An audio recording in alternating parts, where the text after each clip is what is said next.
Hello, welcome to the May 2nd, 2023 Club Cubase live stream. My name is Greg Undo, and I'm the host of the live stream. If you've not attended a live stream before, how it works is you can either submit questions in advance, or you could ask questions. You can send questions in advance to clubcubase@steinberg.de, or you could just simply ask questions in the live chat field. I'm going to mute my monitoring computer here. Sorry about that. So when asking questions, realize that my chat field may be 20 to 30 minutes behind the questions I'm answering, maybe 20 to 30 minutes behind the actual questions as they come in. If we could try to refrain from repeating the same question over and over again, that will just kind of make everything a bit longer to go through. I would appreciate that. When asking questions, if you could specify which version of Cubase are you running? Is it version 10, 10.5, 11, or 12? Which level? So if it's a Cubase LE, AI, Elements, Artist, or Pro. And also if you could specify which operating system you're on or other Steinberg programs that you're running. So we're happy to answer those as well. So we should have a index of all the topics that are covered in today's live stream pinned to the top of the comments field several hours afterwards. So you could look for that as a reference. So it might be a little later today than normal. It's my anniversary, so I'm going to make my wife a nice dinner. So it may be an hour or two later than normal. So just want to give people a quick heads up on that. But if you wanted to search for topics that have been discussed on previous live streams, you could go to cubaseindex.com and Jan from Stockholm has spent a lot of time creating that website, so we want to give a special thanks to him. We have two people that serve as moderators, and this includes Agent K and Jazz Dude. So they're not Steinberg employees; they just do this kind of out of the goodness of their heart. And we also want to give special thanks to Jazz Dude for all of his work with the Cubase Nation Discord. So it's a wonderful resource of information for the Steinberg community, so make sure you check that out. I apologize that my schedule with travel was really kind of very busy last month. So we should be back on our normal schedule for May and throughout the rest of the year. So we should have our typical nine live streams in the month of May. So look forward to getting back into helping people with the live streams. And once again, my name is Greg Undo. I work as a product specialist, primarily focusing on Steinberg products for Yamaha Corporation of America, which is the U.S. distributor of Steinberg products in the United States. And I'm presenting from outside of Washington, D.C. area in Alexandria, Virginia. And if you're watching this live, please feel free to introduce yourself and tell us where you're from. And with that, we will go ahead and begin. So let's go to our first question.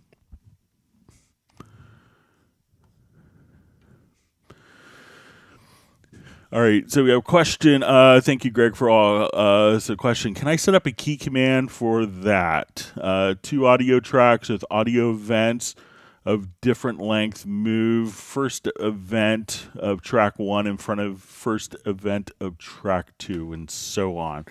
So I was kind of playing with this a little bit before the live stream, and I'm going to try. So I think what is described here is if we have these 2 audio events that I want to be able to take maybe this audio event and flip it in front of this event. So one of the things I was playing with is if I come over here, and I was working on a macro right before, so I started maybe a minute or two late. But let's take a look at this macro and see if we can get it going. So we did shuffle events.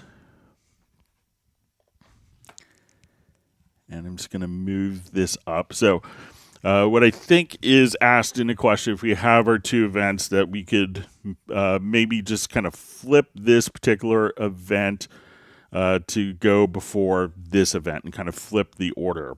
So the macro, what I was trying to do is to basically take this particular event and we'll move it up and then nudge it we'll switch our grid from grid to shuffle, and now I'll nudge it to the left. And there's two events will change. And now nudge it down. So let me just come over here, switch it back to grid, and now nudge.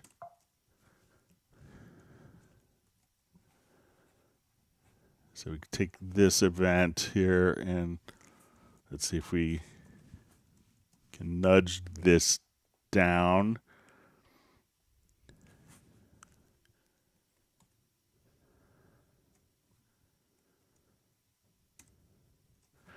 Okay, so I think that's what wants to happen. So let's see if we could make this happen with the macro. So I'll just run the macro. The macro, if we go to our key commands, we'll look at it, and I called it CCLS shuffle events on different tracks. So we did a nudge up, edit, snap type shuffle, then nudge left twice. That flips the order, switch it back to grid, and then move that down. So let's see if this will work. And we'll come over here to macros. So yeah, so looks like that works. So once again, that macro, if you wanted to come over here, and we'll just do this. And this will take, so this is assuming that we're starting with your grid mode set to grid. So we want to do nudge up, and then edit snap type. We want to change that to shuffle, and then nudge left twice and go to edit snap to grid, and then move it down again. So if we wanted to just move this kind of right over here, so that will go through all the steps. So we'll come over here and run the macro again and make sure it works here.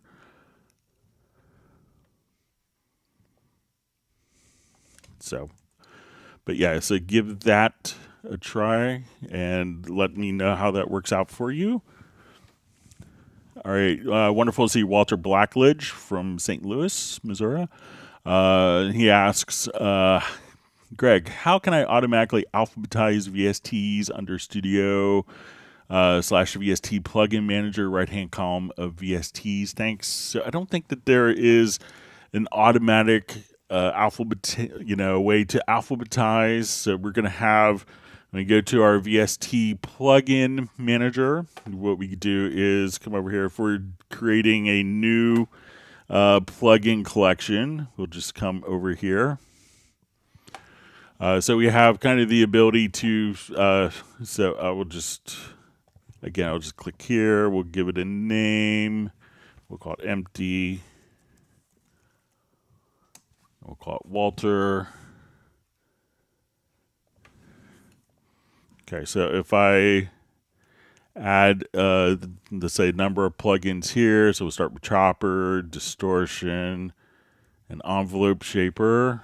So let's say we want to drag those over. And now if I wanted to add the amp simulator, if we drag, so I could drag it in alphabetically. But I don't think that there is a function to alphabetize, because we could sort it by, the plugin category, or we could sort it by vendor. But I think it might have to actually be set up manually for alphabetizing. So just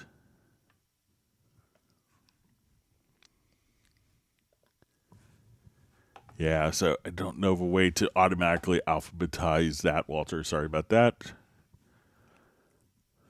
All right, and let me just go back to my default.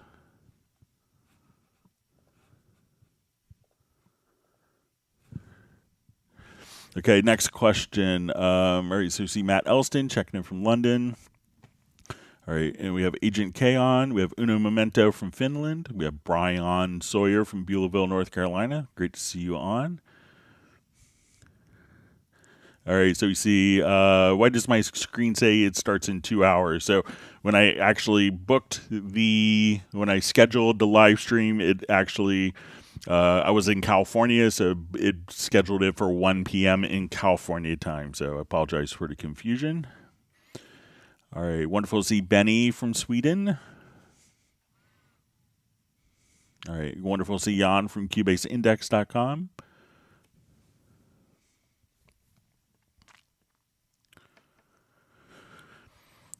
All right, so we have a question from Dallas LaRue.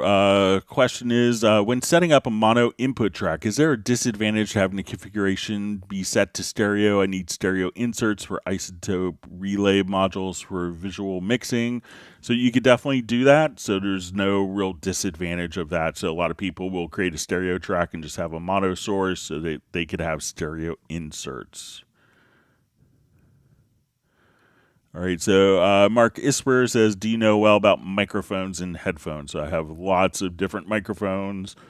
My first one was a Radio Shack condenser, stereo condenser mic, all the way up to, I have 2 Neumann U87s, and I have way too many sets of headphones. So, I do know a lot. So if you have particular questions, I could probably help you.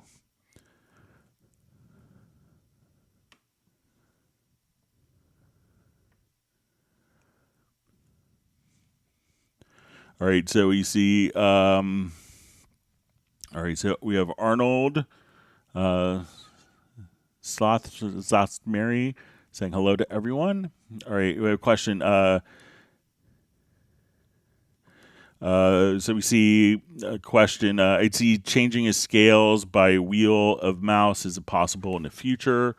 So I'm not sure if it's when you're going into this, if you're going into like maybe the chord pads here. So let's say if we're going to add, let's say we have a chord track,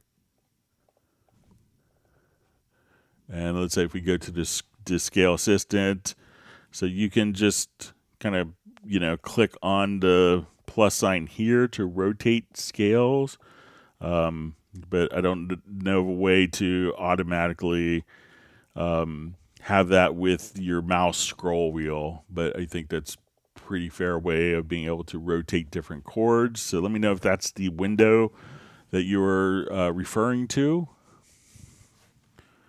But I don't know a way to automatically do it with the mouse scroll wheel. All right, wonderful to see John Costigan from Kenosha, Wisconsin, and to see Jazz Dude on. I've missed being on the live streams with all of you guys. All right, we have Taylor from Pine Grove, Pennsylvania, one of my favorite small town areas of Pennsylvania. Great to see you on, Taylor.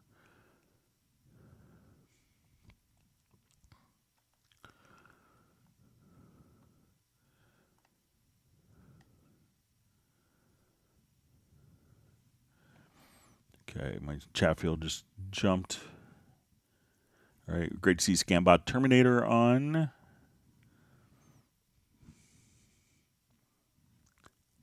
See Benny wishing me a happy anniversary. So, best decision I ever made. All right, so we have Frederico checking in from Brazil. Thanks for joining us.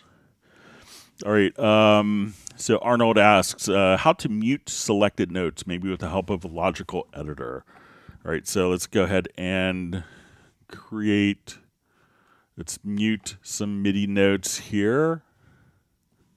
I'll select some notes. So let's say I wanted to mute these particular notes that are selected. So let's go to our logical editor. Let's go to setup. And we want transform. We're going to say type is equal to note. And I think we can say property is equal to is selected. And what we want to do, and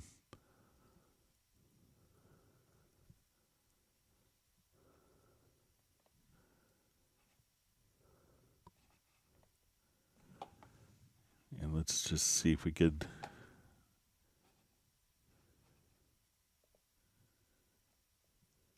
I don't think it's going to be under position.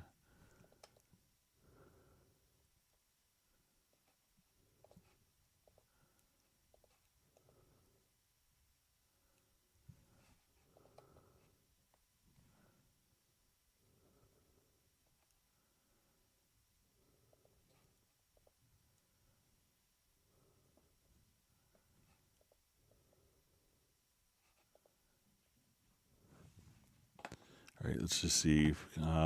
Usually I would think it was.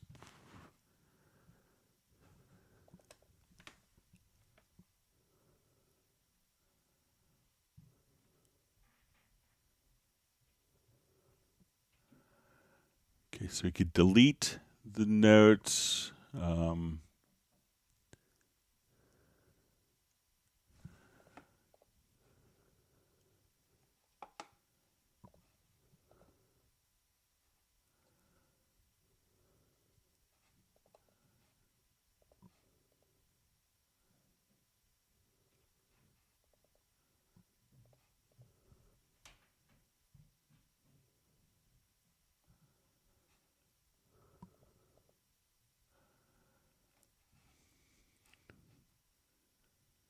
I could probably do something like we'll take value 2 and set to fixed value of 0 so that those notes have a velocity of 0. So it looks like that, in essence, kind of muted the notes. So say if we so that's one way of doing it, but it's not necessarily muting the selected notes. Let me just see if there's any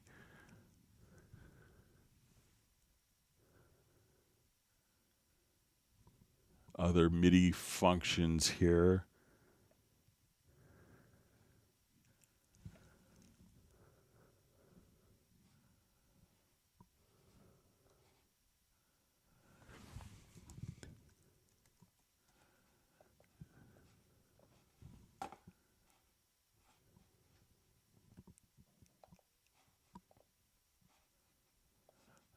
Or you could just select with you could do the note selection with the mute tool. But there's not like a property here for mute that I see. So maybe if you so you could set it to a velocity of 0 or just actually do the selection of notes with the mute tool, and you could do it like that also. So but if you email me, I'll see if I can play around with it some more. And you could send me an email to clubcubase@steinberg.de.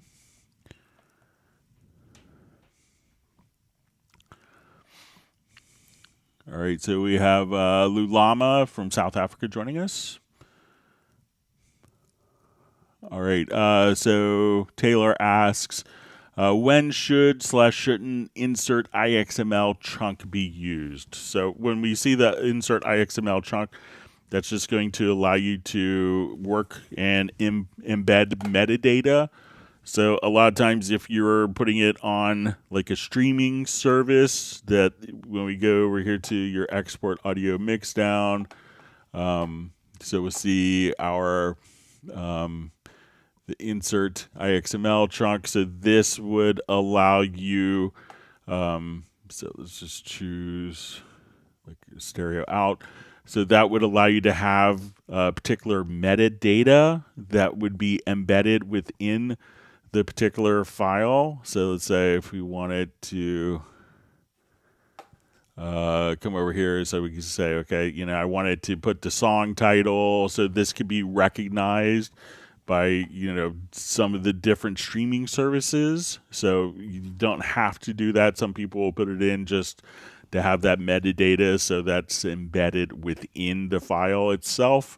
A lot of times it doesn't doesn't necessarily it's not always recognized by every media player that plays back a WAV file, but many of them will automatically kind of pop up the name with that.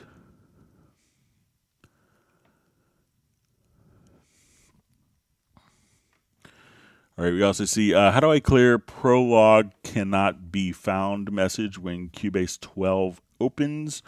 So prologue is kind of an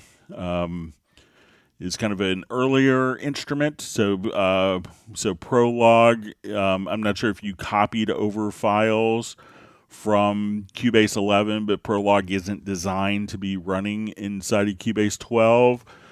So if you see it, if we go to your VST plugin manager and you see it listed as a VST instrument, maybe you could just put it into have Cubase ignore the particular information. So if you wanted to just hide this and maybe just make sure that it's not within your VST3 folder. So you should, at this point, probably not see Prologue listed here because it's kind of an older, it's designed for older versions of Cubase.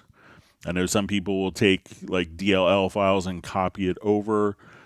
And if it's, so if it's when Cubase 12 opens, make sure also if you're working with a template that the template doesn't have a track for Prologue on it as well.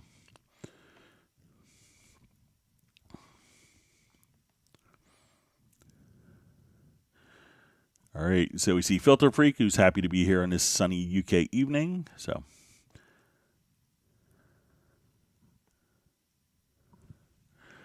all right, so we see Dal Saru asks, when I put a track in from spectral layers and put it on the chord track, the chords never line up with the grid, whether it's in musical mode or not. So that's something I've found as well, but one of the things you could do is actually, so say I'll take this project.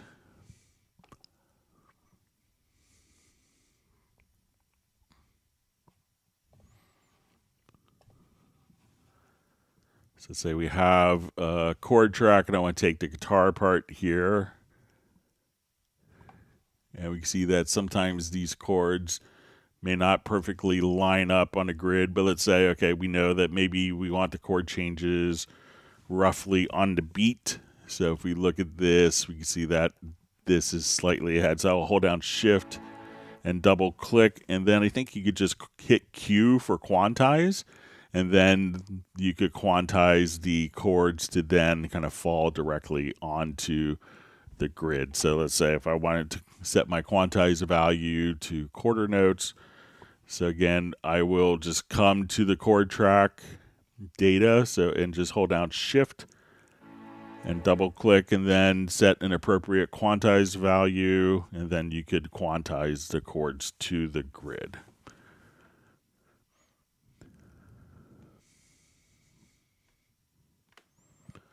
All right, Steven asks, hi, how can you make VariAudio make a sound when editing an audio event on Cubase 12? So first thing is to make sure that when you go to your studio, you go to your audio connections, that you're using the control room. And then if you're using a control room and still not hearing different edits, when we go into VariAudio, make sure that you see this little speaker that's right here, and this is the acoustic feedback. So if that's not turned on and I move events, and now when this is turned on, that you could just hear the particular events there. So waiting on our, so make sure that you have acoustic feedback turned on, and you should be able to just hear the events as soon as that is turned on. So, but let's make sure that I have my control room configured here. Okay. So try enabling the acoustic feedback. So again, coming right over here, and you'll see just to the left of the tools, and then you should hear the changes.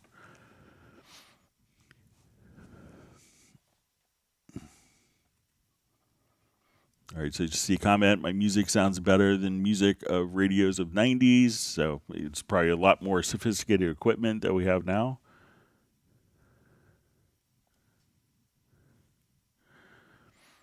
All right, so we see Filter Freak just says the Steinberg spring sale to 40% sales off, and this is for spectral layers. I think Iconica Opus said lasted all 3 minutes before he bought Backbone. Great sound engine. So yeah, Backbone's a wonderful tool. Congratulations on taking advantage of the promotion.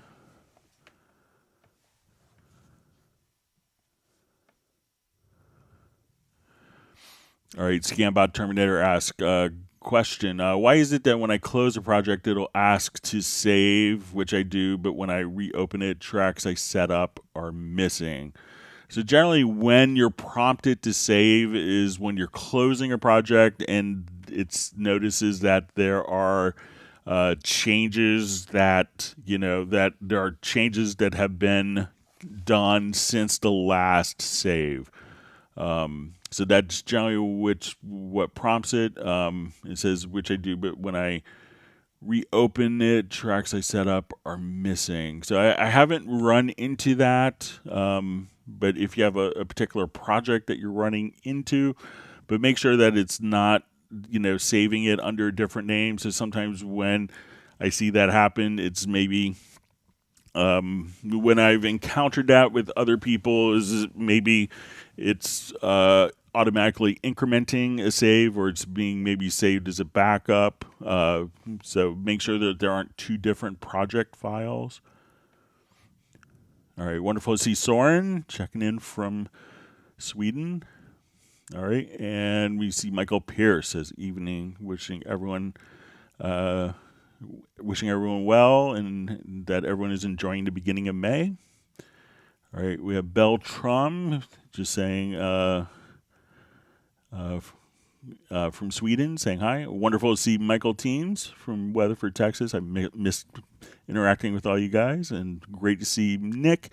And he's indicated that he has already whacked the like button. So yeah, if you do learn a new tip or trick, make sure you do hit the like button and subscribe to the channel.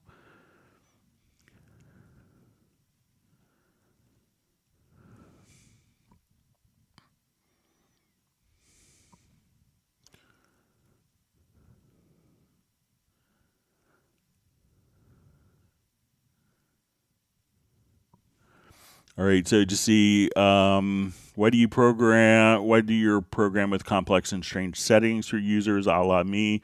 I would see simple manageability by settings of different elements. So let me just see.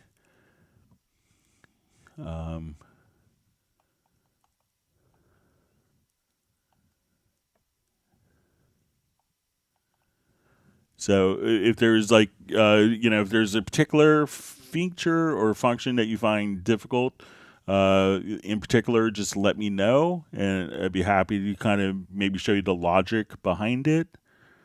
So.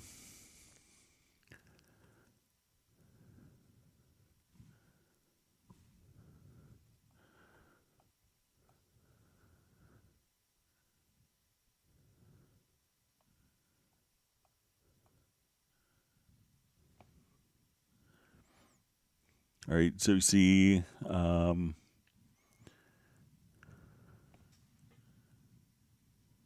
right, we've seen kind words from Secret Studios to Sable Winters. Wonderful to see Sable Winters on the live stream.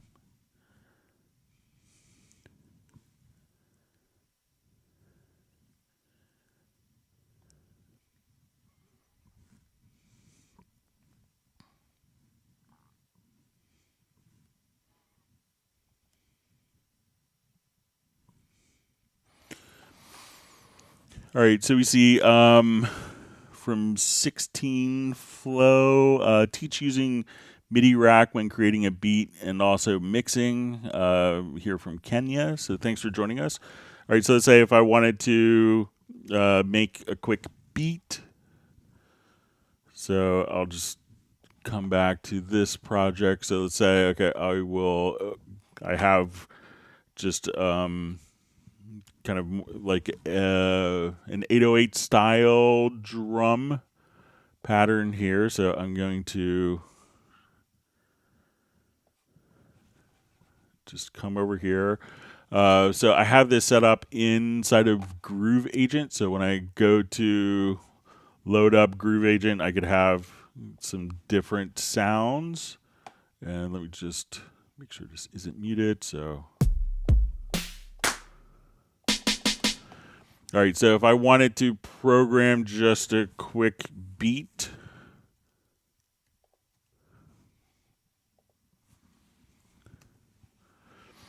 all right, so I will just kind of come over here. So one of the things that you do when you're using Groove Agent is you could actually just, create drum map from instrument, and then you could see all the different drum sounds here. So let's say, okay, I want to just see a measure. So I'm going to go into the drum editor because I find it easy to program drums. I'm going to right click and select kind of a pencil tool.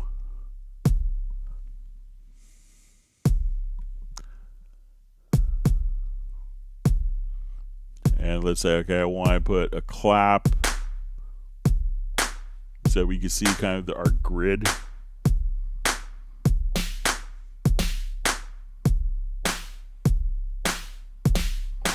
And then if I wanted to adjust the velocity,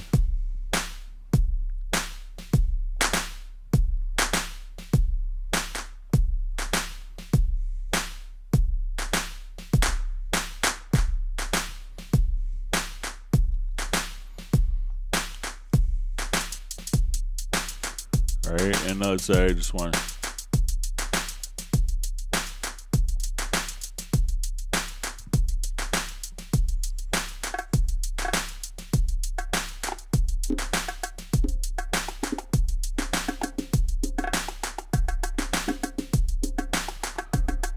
and let's say if I wanted to quantize these with like a grid, so let's say, okay, I want to do eighth notes, and I wanted to add more swing to just my percussion.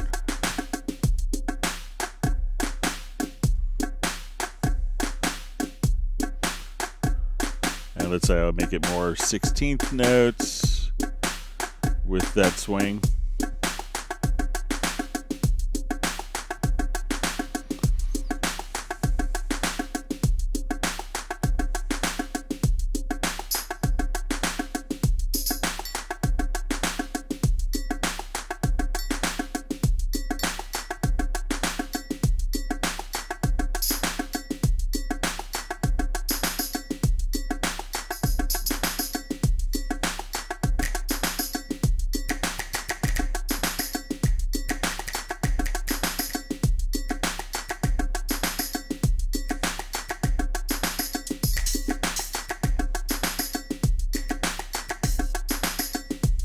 So you could just kind of, program different beats like that pretty easily utilizing the actual drum editor.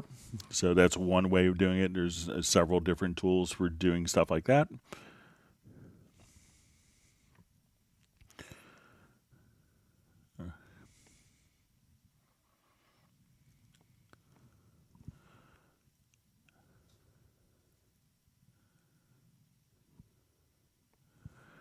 All right, so we see John Koskian just says after his Apollo firmware / software update, it seems okay, but none of his Waves plugins load up. So maybe it's a clever competition thing. So just kidding.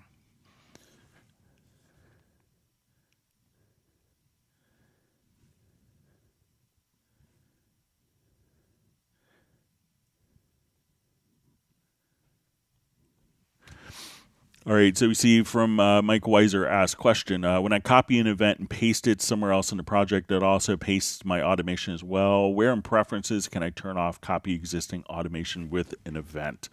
All right, so let's say if we have an audio event here. Let me just move this down.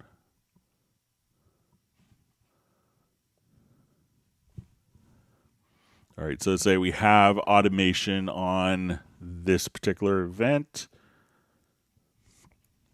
All right, so when I move the event, the automation moves with it. If I copy the event, the automation moves with it. And to disable that, if you go to Edit menu, you'll see Automation Follows Events. So now when I copy this particular event, the automation isn't copied. So go to Edit and check or uncheck Automation Follows Events. And that will determine how that behavior, the automation, if it goes with particular events or doesn't follow them.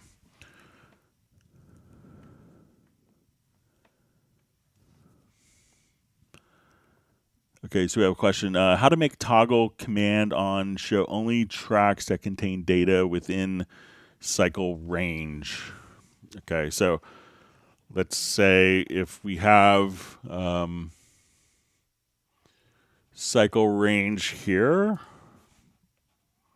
So I think it's going to be under key commands.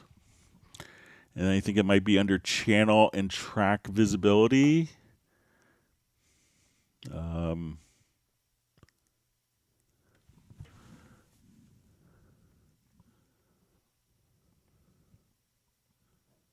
So you'll see show channels tracks with data between the locators. So once again, go to channel track visibility. So let's say if I wanted to set up a key command for this.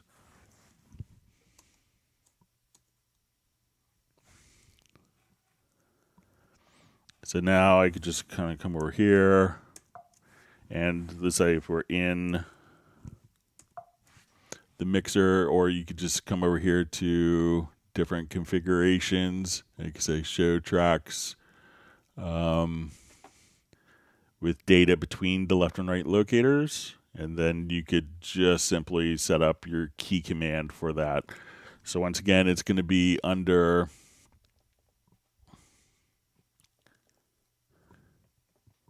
if you go to key commands and under channel and track visibility, and agents show tracks only with data between the locators. So let's say if I come here and assign that key command, or we could assign it using our MIDI remote as well. So that should, I think, do what you want to.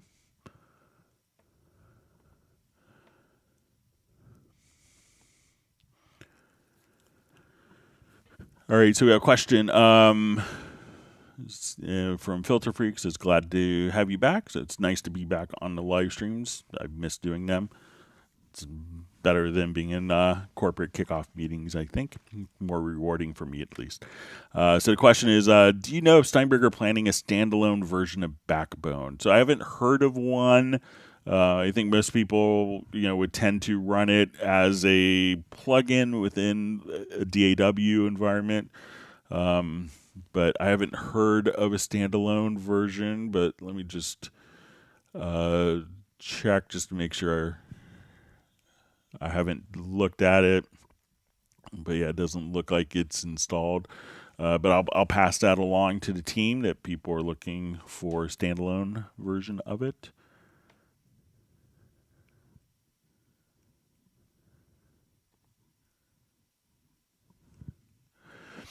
All right, so we see a question from Braxel. Is it normal for the audio performance to peak red here and there as you do things in your session?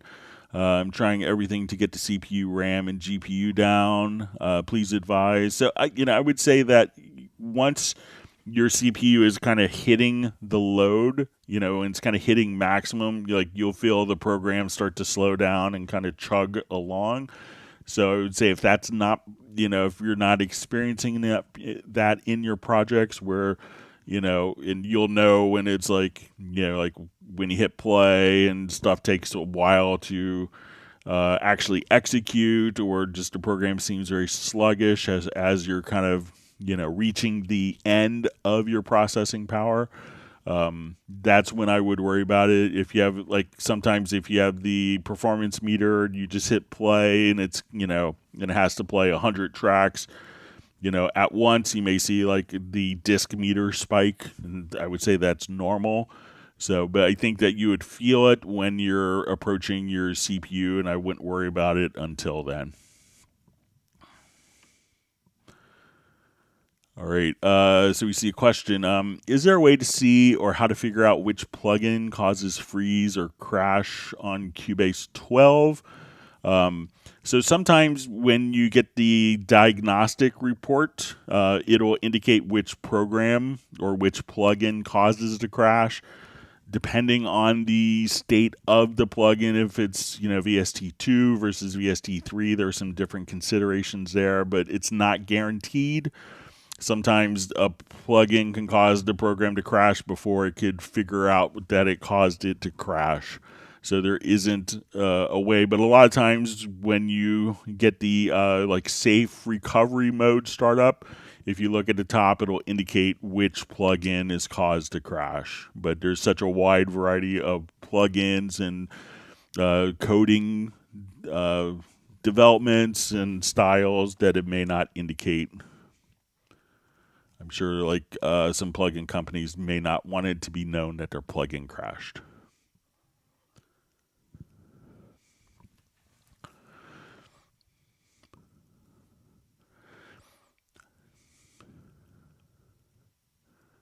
All right, so we have a question from Jerome Gibson. Hi, Greg. Will you please show us how to use MMC and system link between computers running Cubase 12 and 10? Thanks. So generally, MMC is going to be utilizing with like tape machines, but if you wanted to synchronize two computers, generally that would be set up via MIDI timecode. So if we go to your transport and go to your project synchronization setup, what you could do, one of the things that you're going to need between the two computers ideally is a way to, for both audio interfaces to be able to resolve to the same audio clock. So that could be either with a digital connection like an ADAT light pipe, a SPDIF, ASEBU, or like BNC word clock is the most common. And what you need to do is just to say we want to send MIDI timecode, and we wanted to send it out of this computer, and then we want, if we're going to have this be, we'll call it a master versus the computer that's following it, that's kind of chasing. So we can say, okay, we're going to send MIDI timecode out of this computer, and wherever that port is connected to any other computer, you need to say, look for incoming MIDI timecode to chase on that computer. And as you do this on the computer that you are syncing up to, you want to make sure that when you go into your audio interface, that the clock source is set here to like the BNC word clock or the digital audio clock. Now with VST System Link, what that's going to allow you to do is if you have like we could treat two different computers running Steinberg programs almost like two analog tape machines or two digital tape machines, where we can take a digital audio connection. We could activate this and take a digital audio connection, again, a SPDIF, ASEBU, ADAT light pipe, something of that nature, connect both machines together, and this will actually handle all of the clocking internally, so we don't have to have an external clock or external clock connections. We just need a digital audio connection between both computers, and then both computers would be sample accurately synchronized together. So that would be VST System Link. So that's not going to be to a different program on, if you're running a different DAW, VST System Link won't chase that. So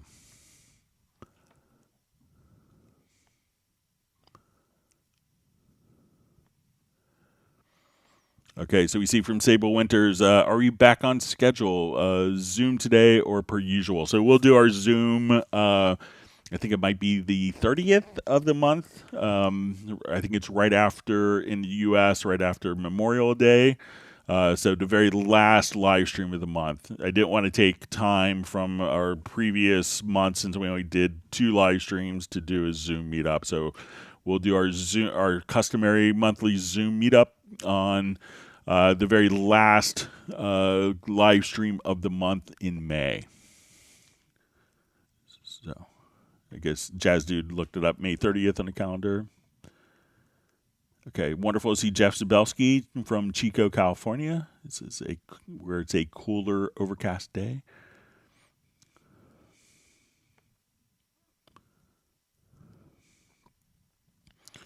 All right. So we see from 16 Flow, hello there, using the MIDI rack tricks. So if you are starting off a project, and go to like your MIDI rack.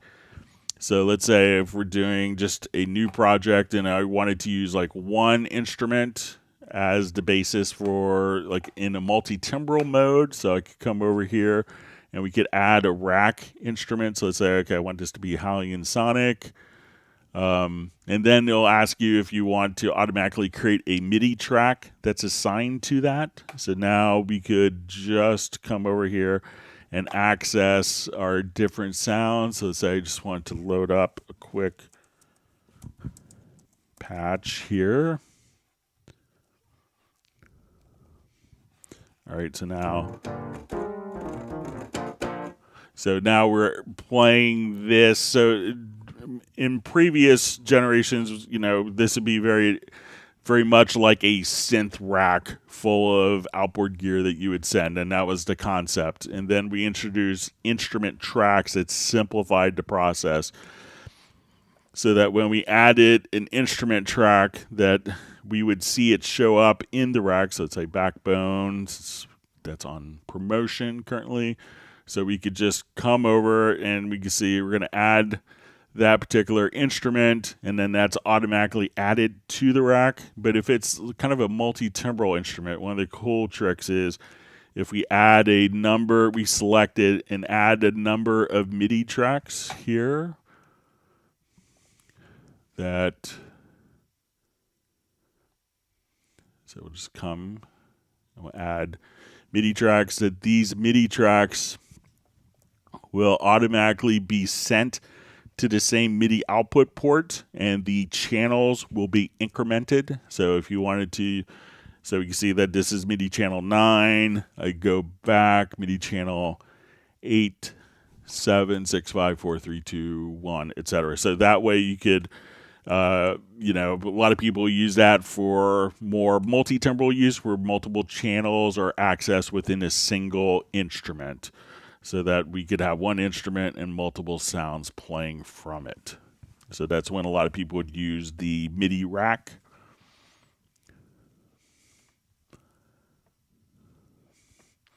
All right, so we have Spencer B. saying hello from Atlanta. Thanks for joining us today.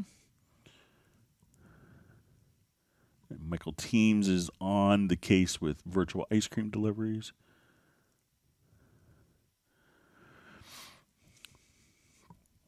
All right, so we see from 16 Flow question, how to use multiple plugins in one channel. So each channel that we have, so let's add an audio track.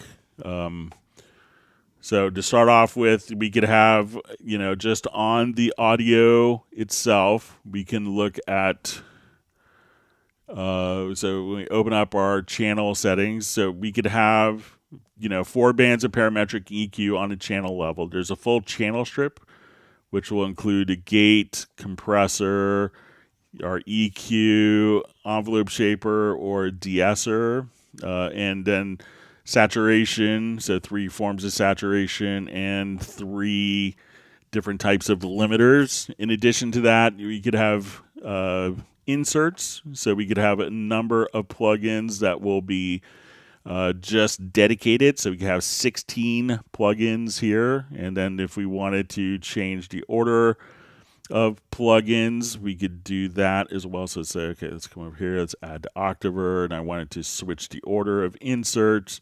So I could switch the order of the channel strip. So we have 6 plugins here, 16. And then we could also go through different effect sends. So if we wanted to have an additional 8 effect sends, so that gives us, let's see, so 6 plus 16, 22, and 8 sends. So you have 30 different plugins on any particular track that you wanted to.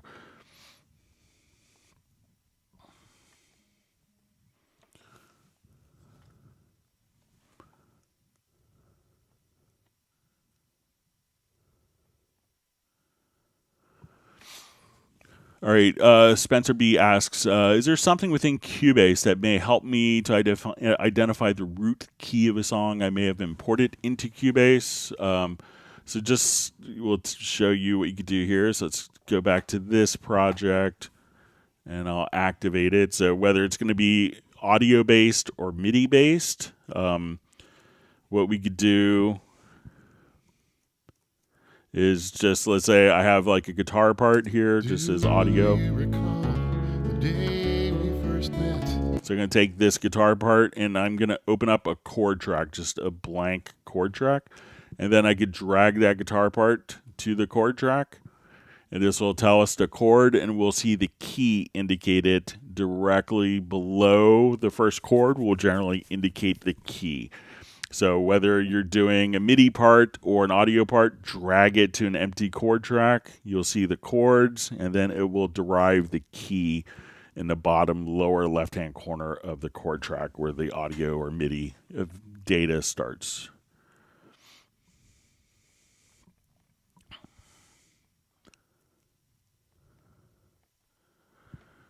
All right, so we see Jeff Zabelski had a nice concert doing Mozart Piano Concerto, third movement, Piano Concerto 24, the third movement.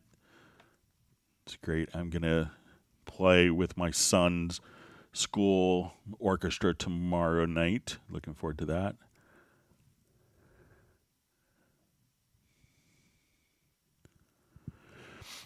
All right, Quellin asks, hello, Greg. How can I glue layered sounds to one audio file within the project without exporting it and importing it again?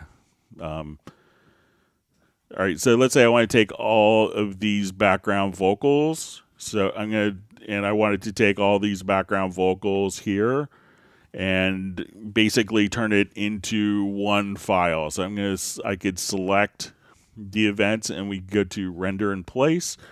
Let's go to our render settings. So I'll say, okay, let's include our channel settings, and I'll choose mix down to one file.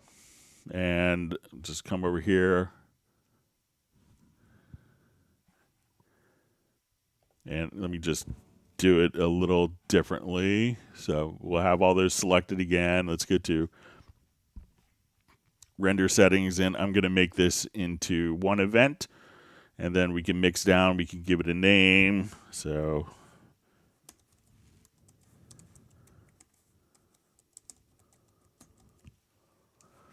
and then we'll say render. And we can automatically mute the source events. So as we do this, now all of our background vocals, I don't have to export it, go to my export dialog box, re-import it. We could just simply do a render in place and combine the multiple tracks together into one file that's the bounce down of all of the files, and it's automatically placed directly below the contents that are selected.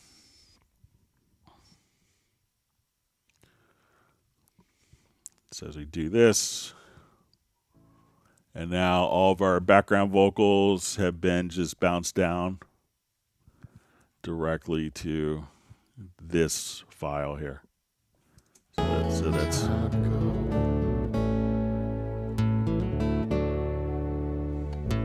I remember the day that we went. Seems like a long, long time ago. so that's the result of all of those files, which I chose to be muted as well. So try just doing the render in place. I think it's a great way to do it.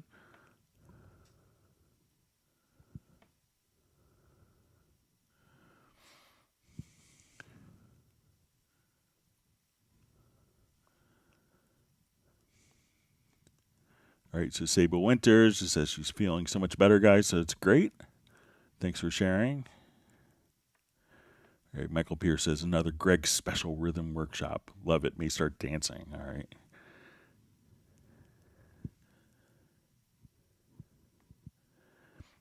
I see Jeff Zabelski got to be in the Gold Nugget Parade with the Paradise Symphony.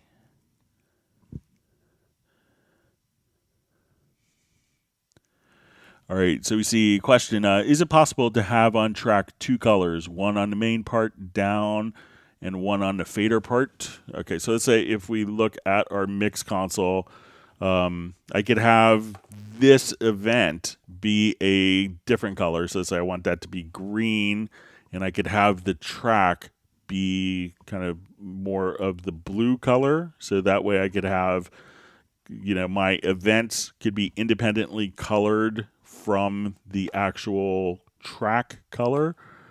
So that way we could have different track colors here, but this track color would always be the same on, the track color would always be the one that shows up in the mix console, but the events on that track could have different colors as well.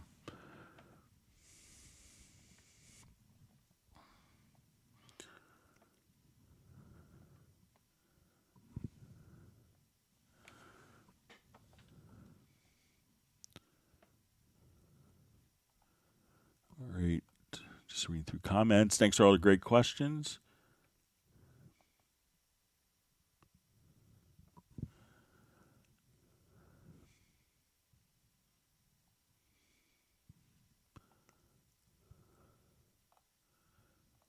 All right, my chat field jumped on me. All right, so a question. Hi, Greg. Could you please explain the different track volume options, and can they all be used with MIDI, instrument, and audio tracks?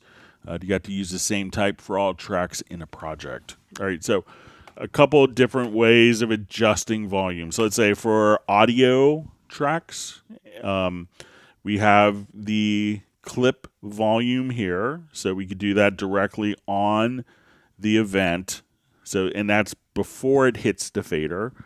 There's also, if we go into our channel settings, let's say we go to the EQ, that we could have an additional 48 dB of gain or cut, again, before it hits the fader. So our pre-gain on each track and our clip gain here will allow you to adjust volume before it hits the fader. So we have the fader, and the fader will be kind of common for all the different tracks. If we have virtual instruments, we'll have kind of a consolidated, so when we go to our instrument tracks, this will consolidate our different tracks. Now, if we added a MIDI track, when you add a MIDI track, this could add a MIDI volume, and this MIDI volume will be MIDI CC7.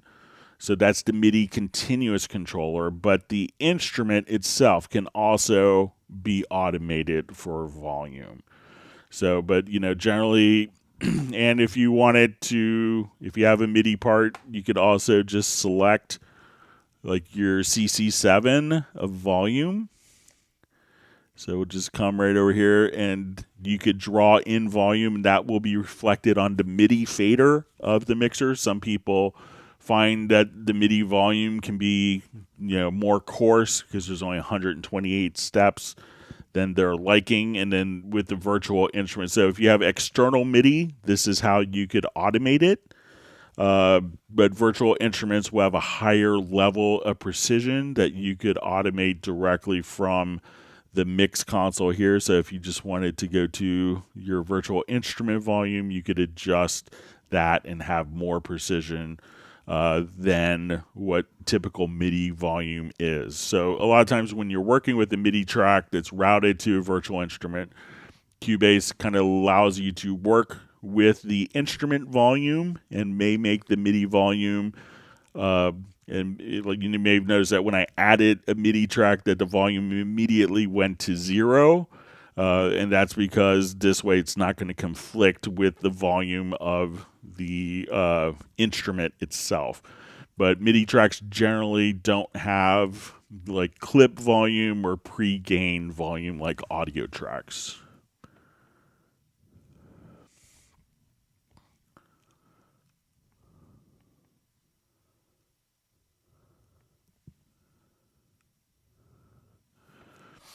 All right, so we see John Koskian says, after this update, Cubase opens with a message, the application has quit unexpectedly, and prompts to start without third-party plugins, etc.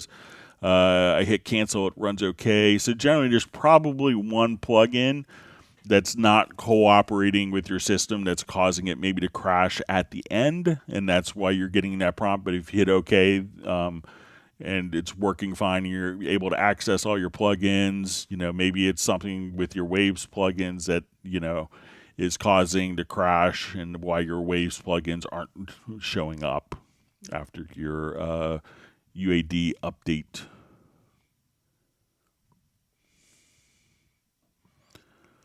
See, Sable Winters comment to Jazz Dudes that she's been perusing the Discord more in the last couple days, and wow. So that's great, yeah.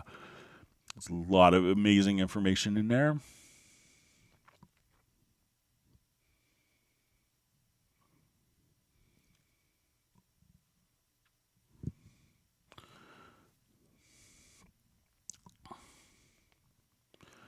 All right, so we see Jeff Sabelski just mentioning Greg Speculator's Pro upgrade from Pro 8 is slashed $79 to a price point of $79. No discount. It's less upgrade from Pro 6 and 7. Can they fix that? Can you summon the other Yoda for me? So let's take a quick look on it and just check.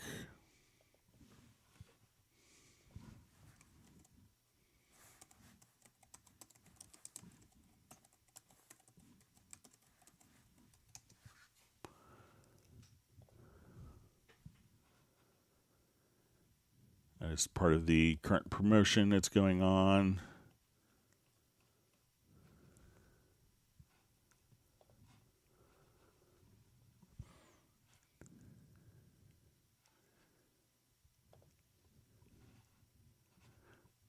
All right.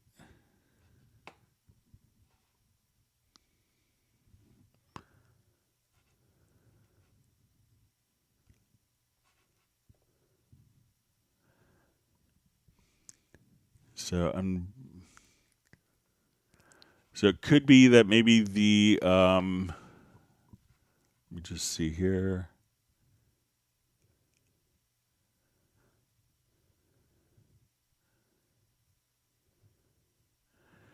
So I'm not sure if the spring promotion includes upgrades. So it might not include upgrades, but just the full version. But I'll make sure to check it out and pass it on if there's a problem with that, Jeff. Thanks for bringing it to our attention. But it may not be as part of the promotion, but I'll check.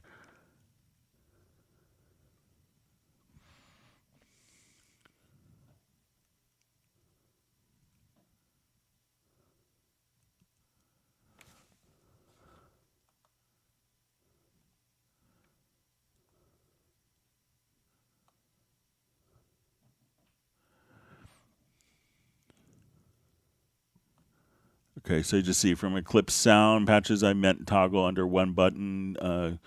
Can it be done in the logical editor? So I'm not sure if that's with the muting of selected notes. I'll take a look at it again, but let me just see if...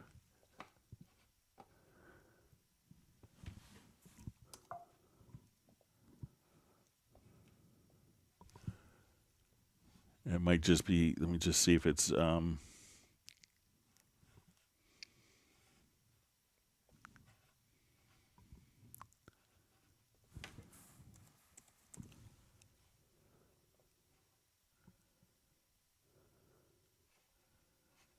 So maybe just Option or Alt M. Yeah, so if you have that selected, if it's with the mute notes, just use Alt or Option plus M, and that will mute the events without having to utilize the project logical editor or the logical editor. So just come over here, Alt or Option plus M. So sorry for missing the obvious previously on my part. So let me know if that is helpful.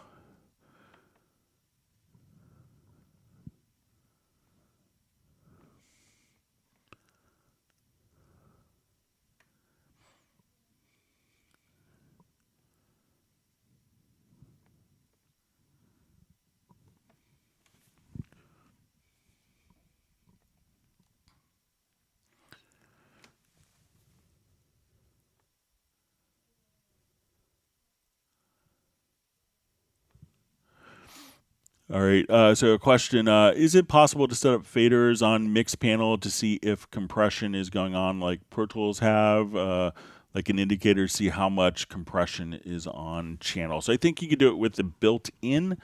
So let's come over here and let's say I'll just take this, take the bass part here. School parking lot, waiting on our yellow coach to ferry us home. You look my way and your heart shone through. It caught my...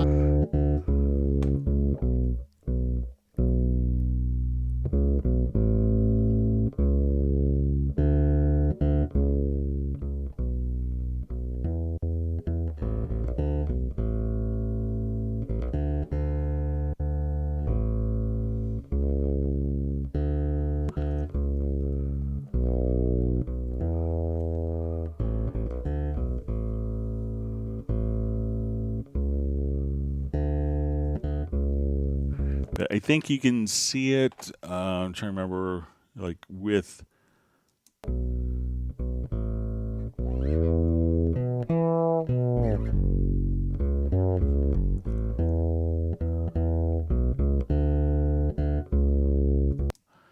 But I think that there's a way. I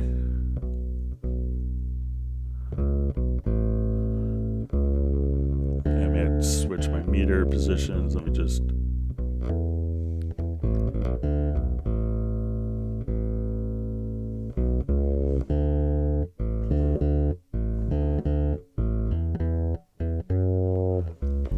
I don't think it works with third-party plugins, but I think you can get it to work with the built-in channel strip. And it might be just a little trick. Let's see if we can.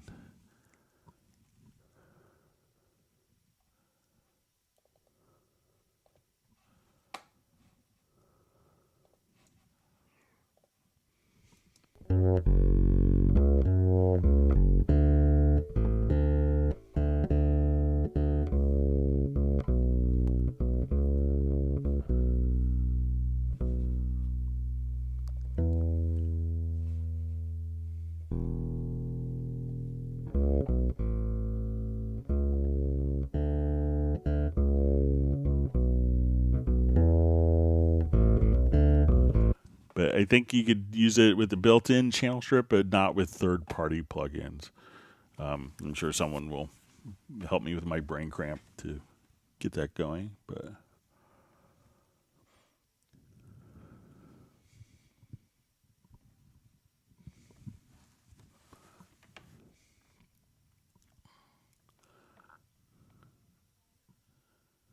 all right, wonderful to see Val Yu on from Vienna. Thanks for joining us today.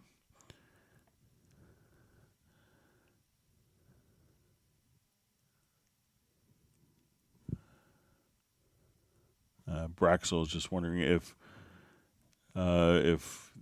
hardware, if the distressor is powered off, if signal passes through it. So maybe if anyone has one, they could test or comment. All right.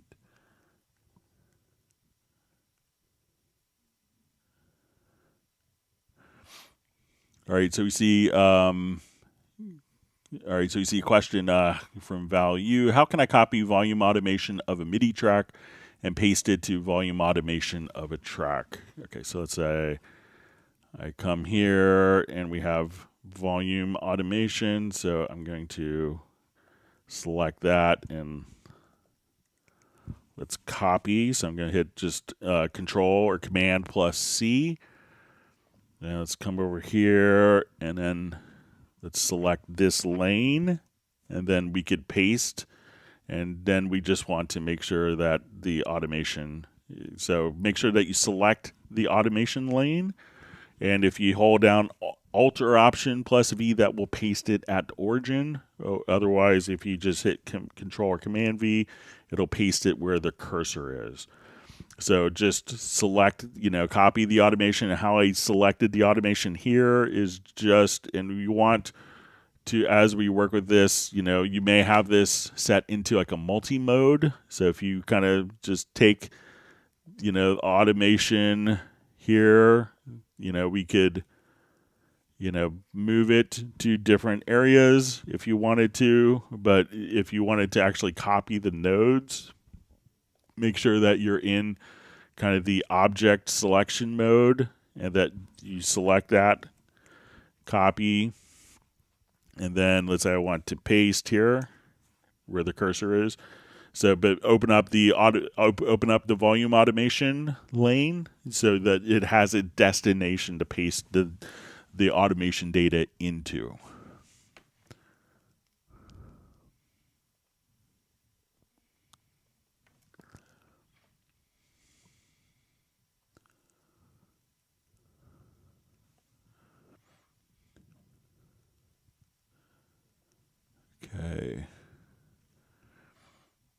Okay, Viersen says, when is Cubase 13? Maybe tomorrow, Wednesday. So I haven't heard of anything, but generally Steinberg doesn't announce new releases until they're actually out.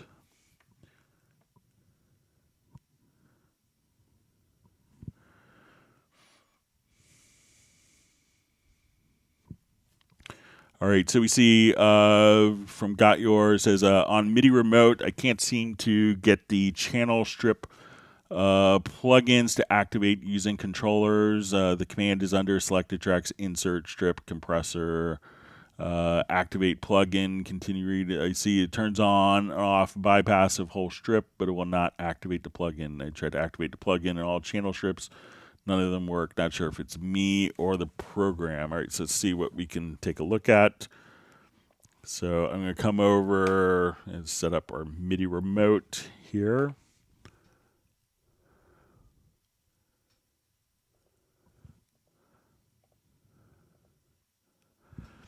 Okay, so let's say if we have this turned on. All right, let me just turn on a couple of different modules here.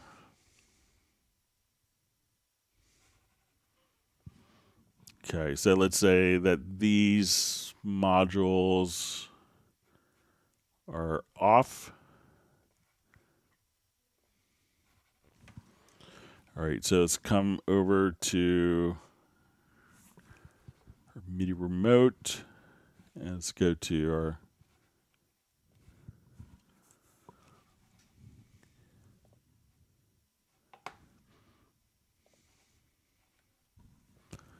Okay, so I want this button maybe to activate the module.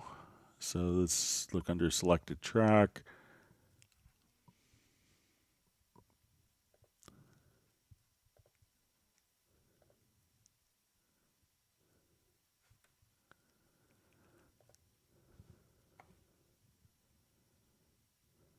All right, so let me just do the gate.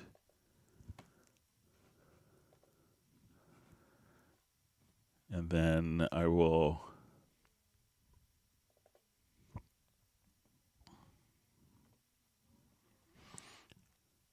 Okay, so now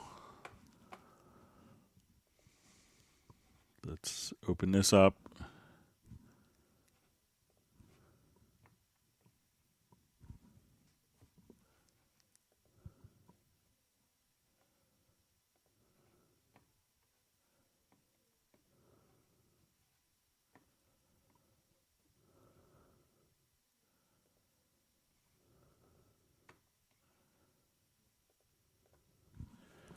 Doesn't look like it's working as I expect it to. Let me just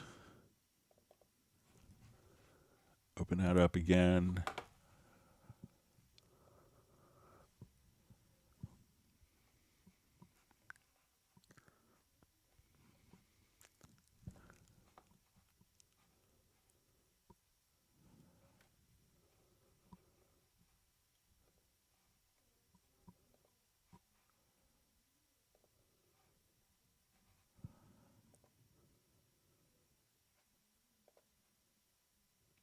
Maybe if we choose bypass.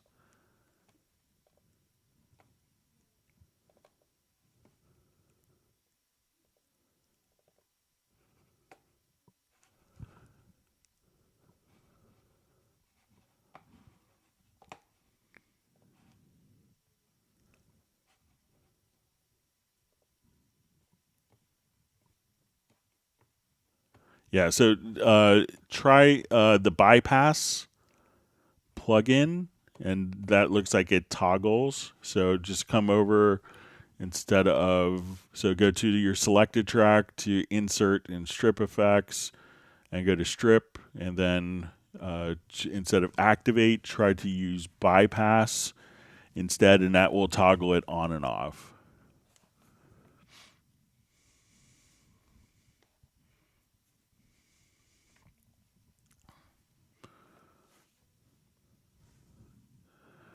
All right, so Mark asks, which is the better mic, MXL 990 or AKG P120? So, microphones could often really depend on the source. I've seen some people with like really inexpensive mics come out. If you have a great singer, that singer will probably sound great on either mic. So, really just kind of test, if it's going to be used on your voice, test it and see, what you think. So, AKG has kind of a longer heritage of producing microphones. But, just listen to it because there's a lot of, inexpensive, great sounding microphones. Another question, what do you think are the best headphones in the budget of around $100 to $120? I do like I'm not using them right now. I have kind of an Audio-Technica headset broadcast mic. For around $200, the ones that I use in my studio are the Yamaha. I think it's a HPH MT8, but I think they have like an MT7 or an MT5 in that price range, and I would check those out for studio work. I found them like very consistent for mixing as well. Other great standards are, Sennheiser HD280s, Sony MDR V6 or 7506, AKG K240s are also wonderful, but, microphones and headphones can really be kind of personal taste. So.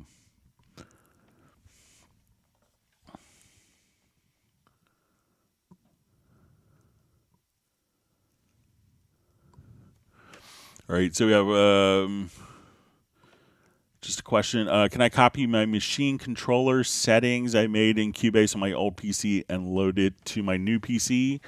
So yeah, you should be able to. So if you just kind of come over, so let's say if you went through and did a generic remote setup, if you just come over here and export it and save the settings to like a thumb drive, and then you could just simply import it directly here. So if it's like set up for like a generic remote, or you could just simply access those functions directly there. So try just import export, but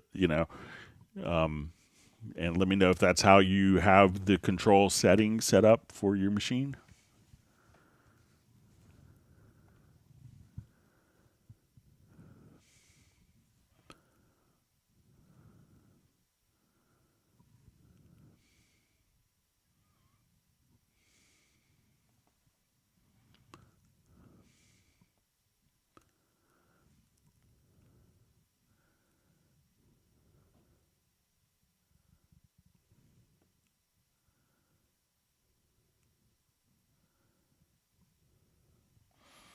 All right, just read through comments.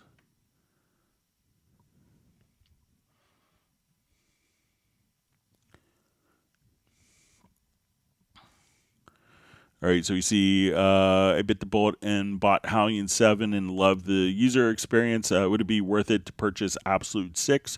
So I think the content that you get with Absolute 6 is definitely worth it.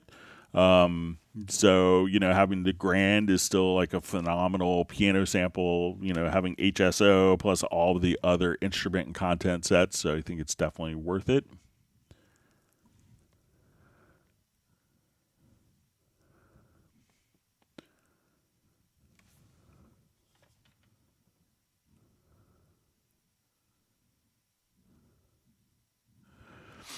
All right, so we have a question from Value. How to keep multiple tracks record enabled while switching between them? Maybe a very easy one, but couldn't do it. Okay, so let's just do a new project here. And it could be just a preference to do this, to disable.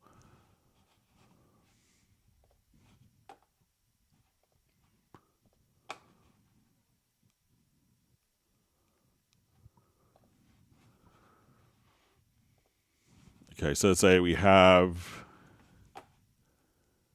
these tracks recorded enabled.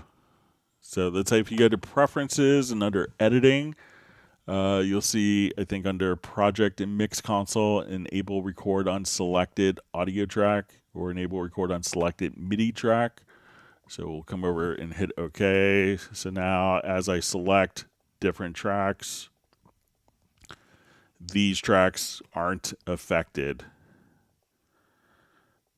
So try again going over to preferences, to editing, and we'll say project and mix console, and we'll just turn off enable record on selected audio track or MIDI track. And I think that will do the trick for you.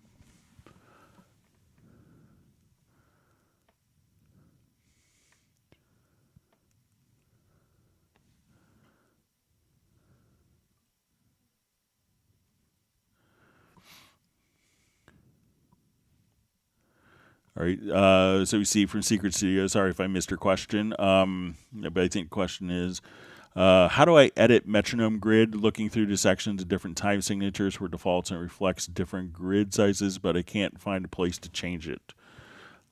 And I'm trying to set a 5/4 time signature and create a pattern which reflects 2 dotted quarter notes and 2 quarter notes, which sounds like Mission Impossible theme, but there's no clear indication how to create dotted notes or longer length notes in general. All right, so let's go ahead and say we're going to do 5/4. So let's go to my signature track.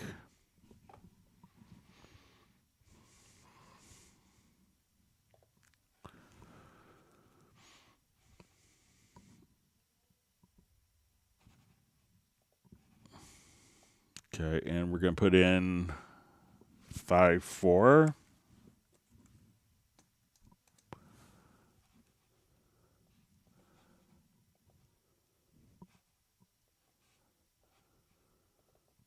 All right, let's put this in. Not 6/4.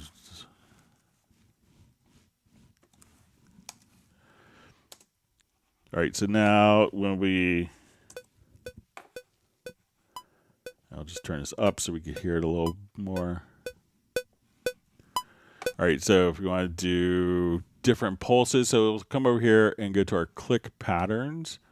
All right, so let's say we want to do, so a lot of times, all right, so.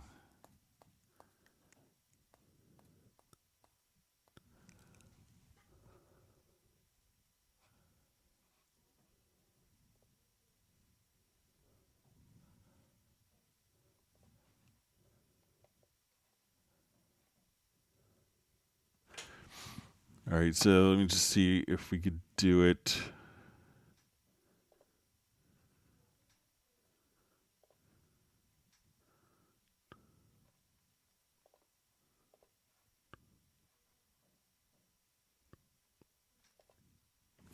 So if we come over here, we can do like, so as we play.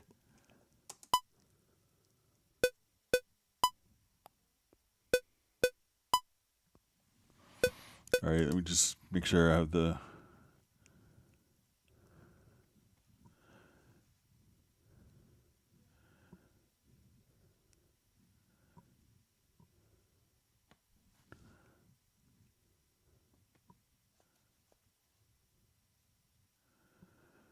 So he wants 2 dotted quarter notes and 2 quarter notes. All right.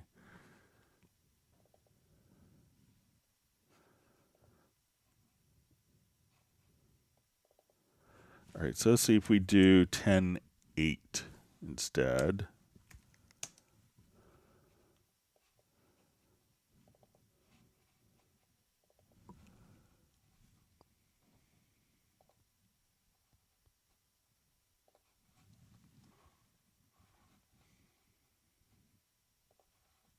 All right, so now.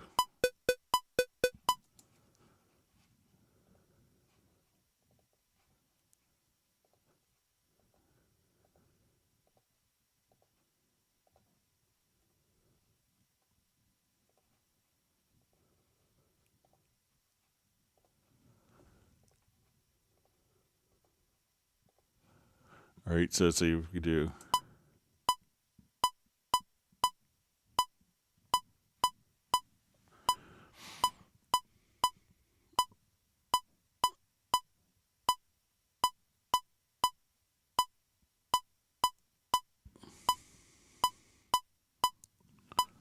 So I think that gives you kind of the rhythm that you're looking for. So let me know if that works. So again, I just created kind of a 10/8 pattern. And then if you wanted to, render that as an audio file, we could just say, okay, let's come to our signature track, and we'll say render audio click between locators. And then let's say if I want to now go back to 5/4, I could just take this rendered, and I'll turn off my click here.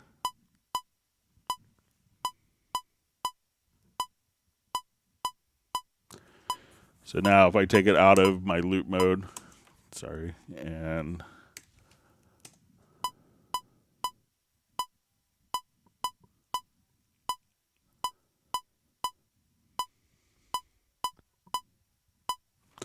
so again, just to come over here, we'll just render it as, we'll just create the pattern under 10/8 meter. And then once you have that, go to the click pattern, and you say, okay, we want to set our 2/8 notes here, and this way we can mute it.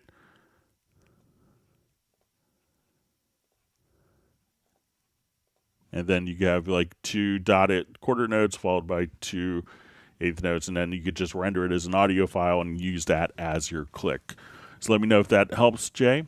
Sorry I missed your question, and if you, thanks for letting me know. I try not to miss any.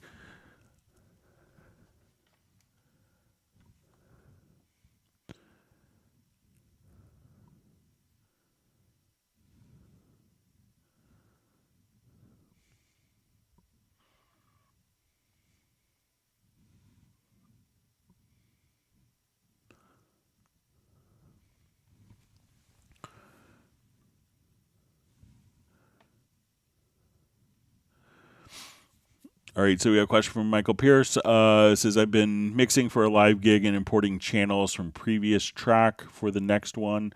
It imports everything except the send settings. It seems to remember what the levels were, but not where they were routed or where they were turned on and off. They're all disabled. Is this expected outcome? So I think if we wanted to, let me just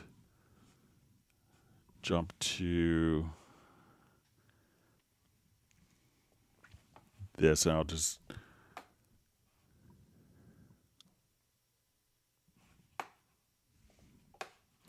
so say if I have all of these, all my drums going to, in effect, send here.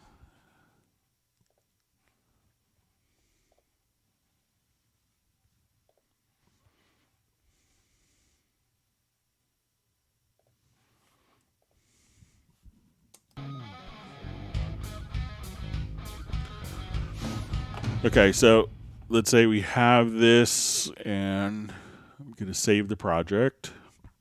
Or I don't have to save it. So let's come over here. I'm going to select those particular tracks and include the send effect. And now what I could do is say we'll go to export selected tracks. Okay, and we could copy the media files if you need to. I'll just reference them.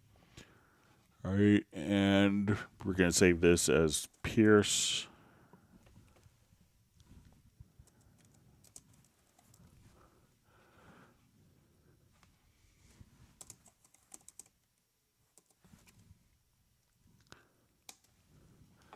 All right, I'll do new project.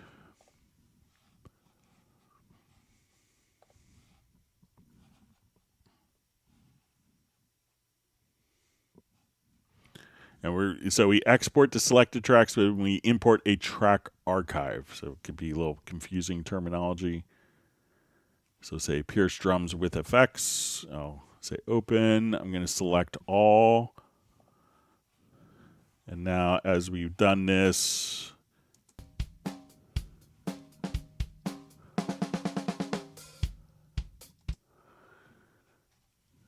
usually carries over. effects, send. Let me just.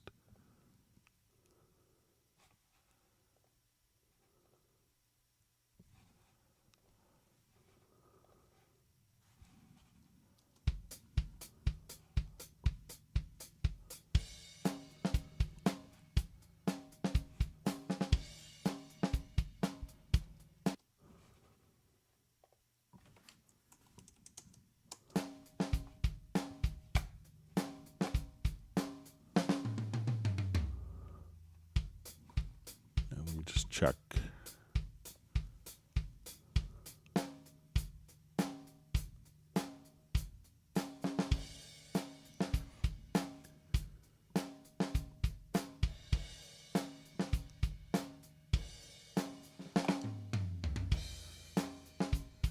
So usually I've always had that kind of work for me. Let me just check my settings in the previous project.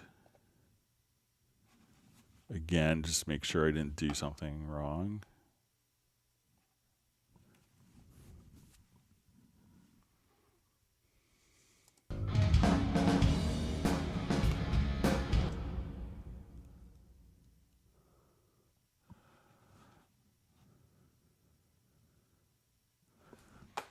Okay, and I'm just going to try to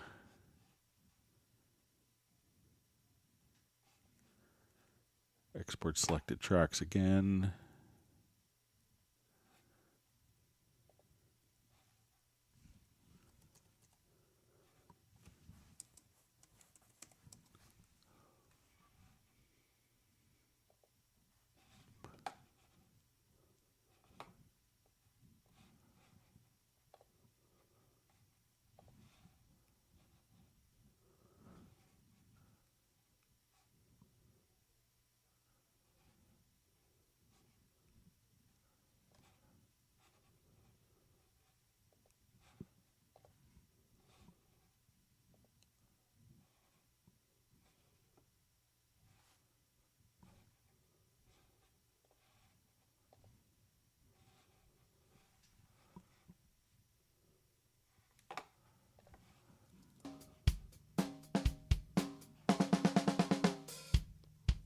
I'll play around with that some more, Michael. But I always thought that I would, when I exported, I could see that the sends are here,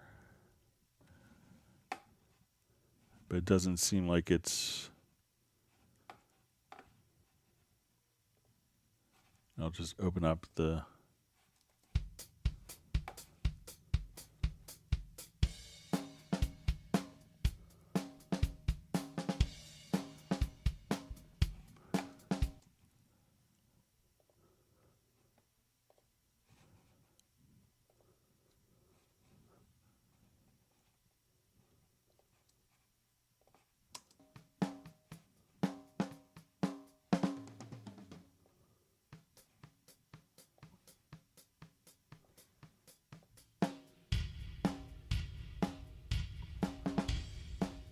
Okay, so maybe it was.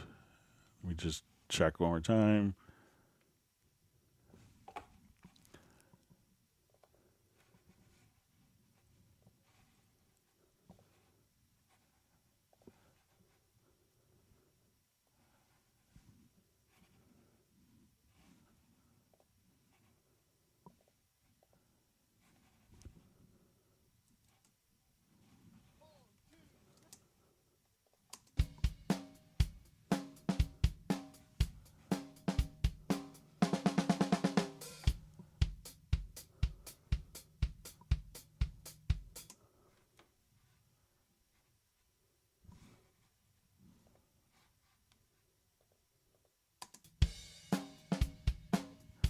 Yeah, it seems like all the settings are there. I'll play around with it some more, Michael, if you want to email me on that. But when I've done it in the past, if you include the effects channel when exporting the selected tracks, that it does carry over, but it seems like it's behaving as you described. So I'll check to see with maybe some previous versions and see if the behavior has changed.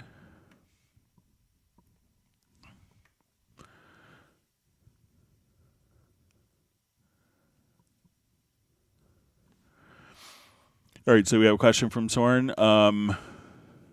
So what is the difference between Cubase Pro's Halion Sonic 7 and Absolute Collection 6 Halion Sonic 7? Is there a difference apart from the patches? Is it like SE and full like in the past? So the Halion Sonic SE is migrated to Halion Sonic 7, and it's really just the patches. So you get more patches as a result of having the full Halion, I think they call it like a Halion Sonic 7 content set or sound set, something like that.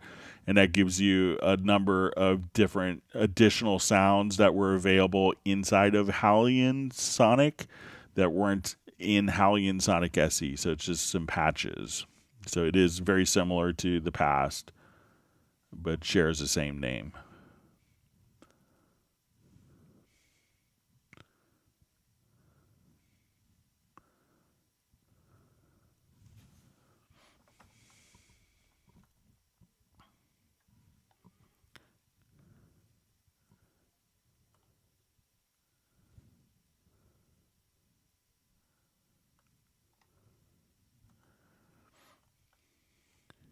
All right, my chat field jumped.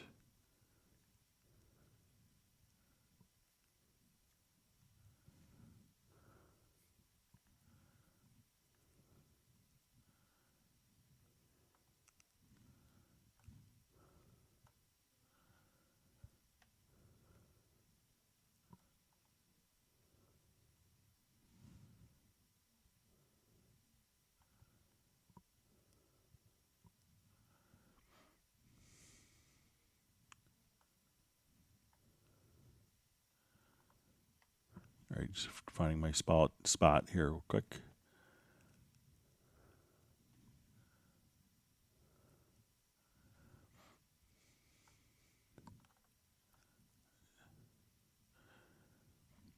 Okay.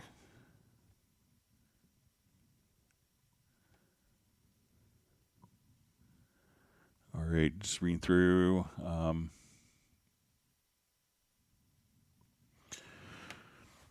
All right, so I see a question. All right, just reading through again, make sure I'm not missing any. So question, is there a way to load one plugin on all tracks? Okay, so let's say I have my insert plugins. I'm going to activate QLink. I'm going to go to inserts. I have all these tracks selected. So I'll come here. I'll hold down the shift key. So we'll select all the tracks. And while QLink is turned on, or you can hold down Alt or Option plus Shift, I could just come over here and say, okay, I wanted a filter. And that would open it across all the selected tracks.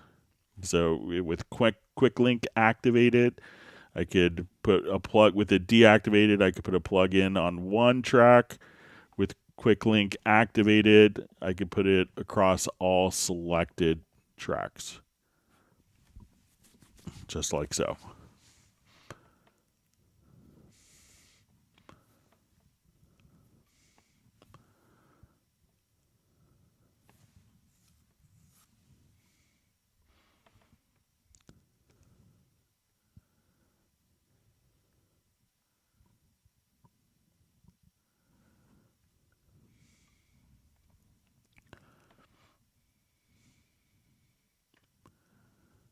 Okay.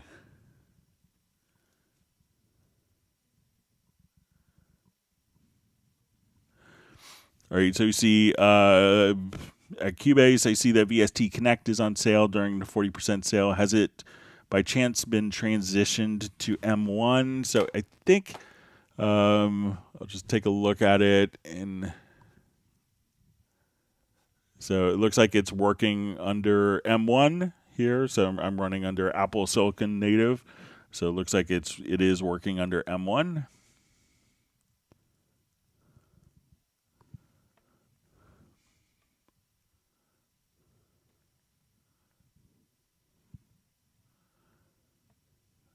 Okay.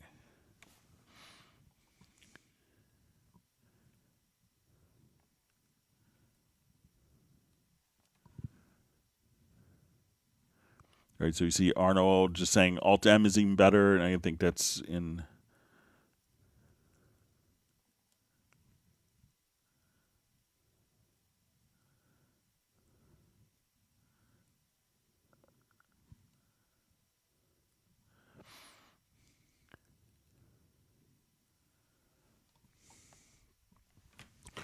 Okay, so we see from Brian Sawyer, says logging into Steinberg website, I have to change my password because I had changed it in Download Assistant. Then I can't get into Download Assistant. Is there a way to get to sync?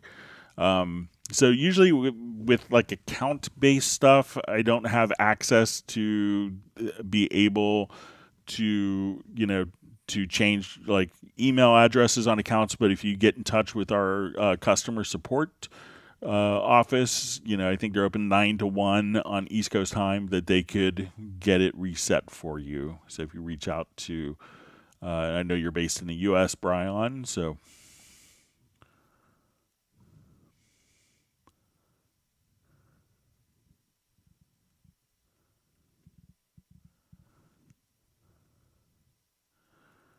All right, so you see Jeff Sabelski says it was in the right spot, but you just didn't compare the upgrade from Pro 6 and Pro 7. The next selection down was the Pro 8 upgrade on sale. So let me just take a look at it again. I'm just going to look real quick on my phone and see if I can find the spring sale information. So I'm not sure if that is...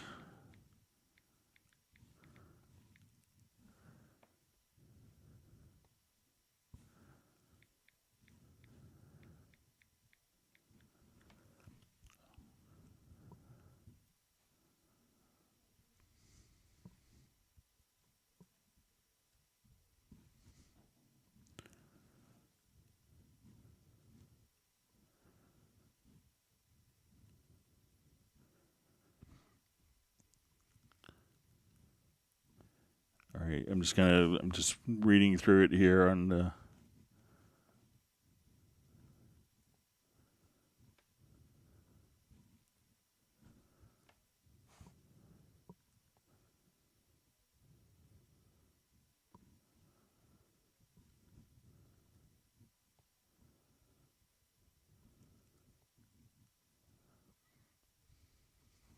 All right, just scrolling through it, all the different instruments.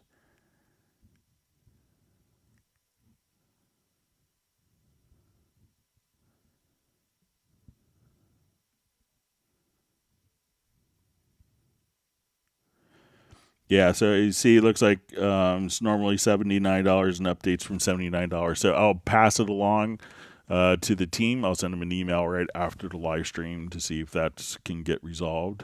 Sorry about that.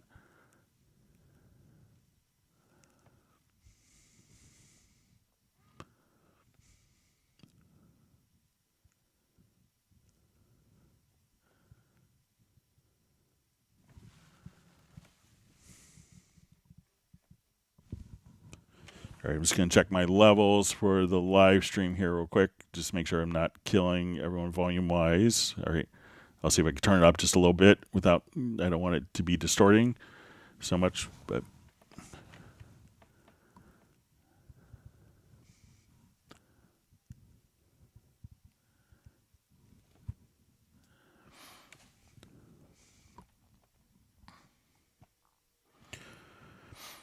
Okay, so we have a question. I see, hi Greg, I have a project with many MIDI events with many CC automations. How can I clear all those CC from channels the fastest way? Okay, so let's say we have a lot of MIDI CC data on parts.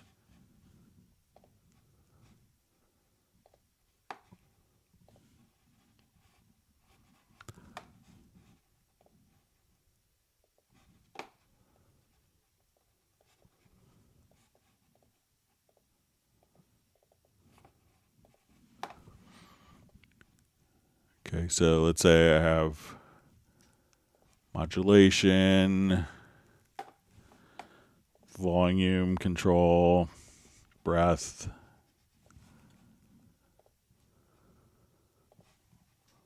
volume, etc. So, and let's just throw in panning.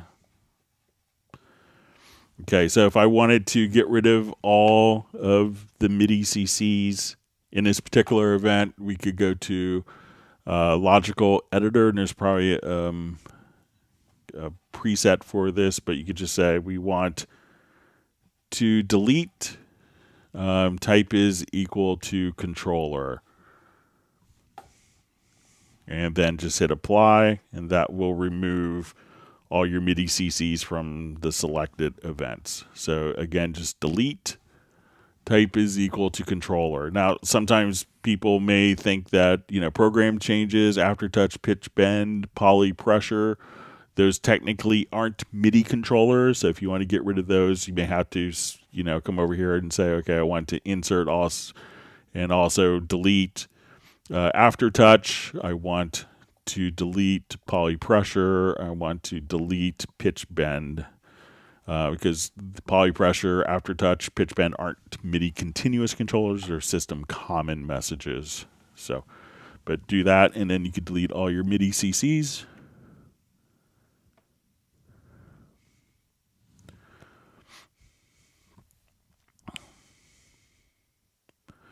All right, so we see the show data and cycle range, but you have to press show all tracks command to return to previous state. So that's 2 buttons for one thing. Is it possible to make in a logical editor maybe toggle command for that under 1 button? So let's see if we could do that. To make it 1 button here.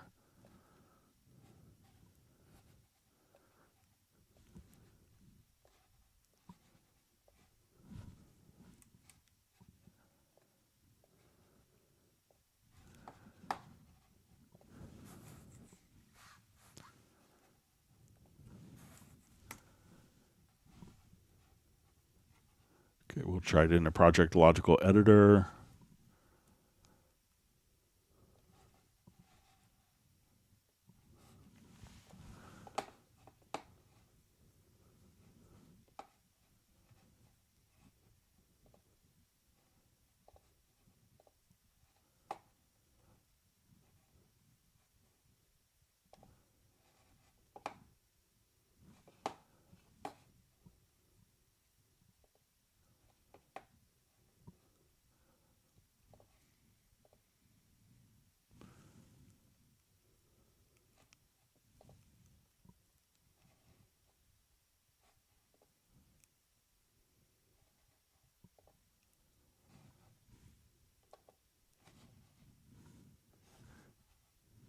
So I think it might have to be 2 commands, but let's see if we get this.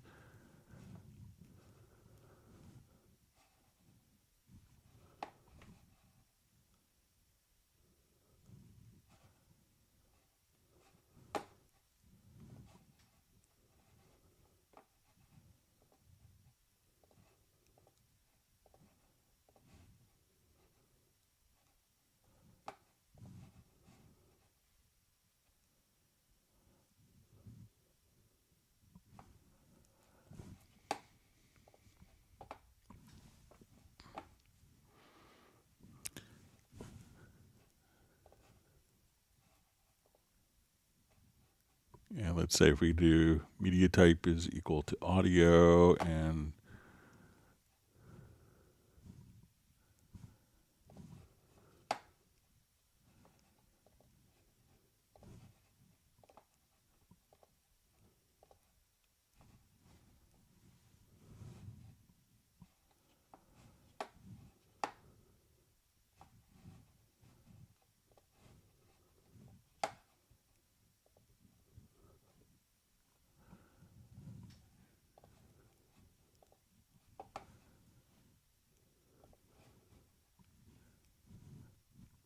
so see if this would.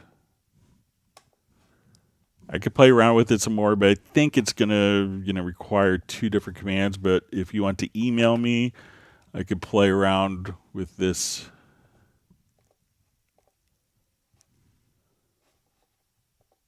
Just try.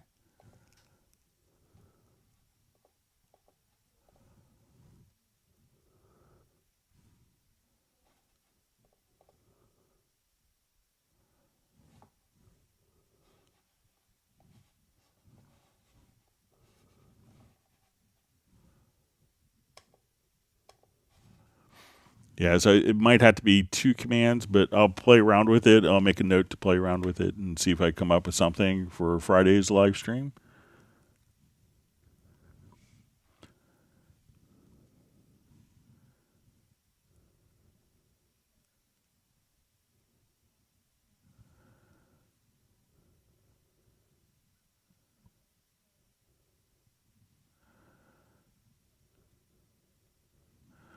All right, so we see just a question. Can you guys make loop mash loops for SL Studio, please?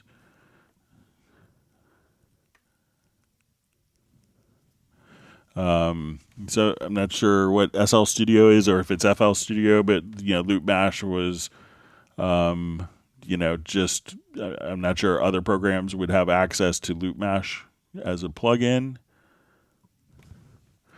All right, so we see from Value, just asked, is this also possible with velocity of the MIDI? So let me just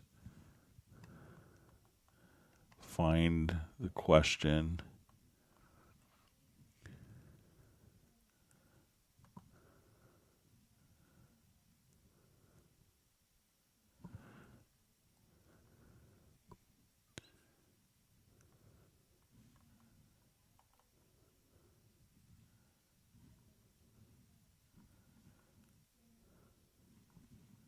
All right, just find my spot.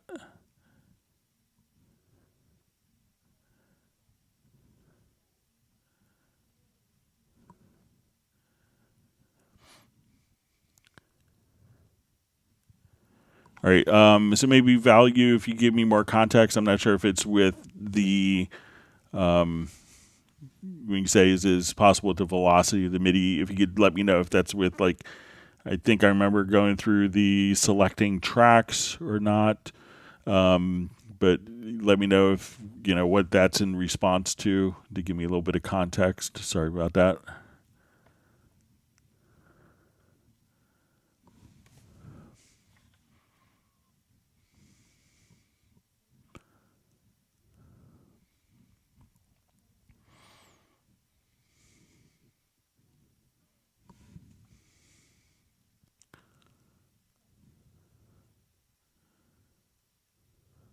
All right, wonderful to see Kerwin Young on.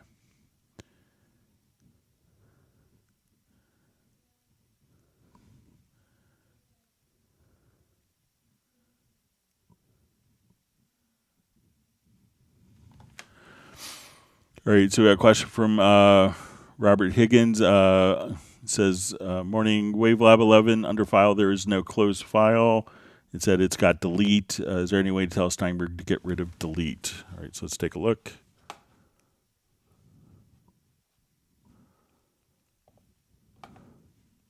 So I'm not sure if you're in the audio editor or the montage.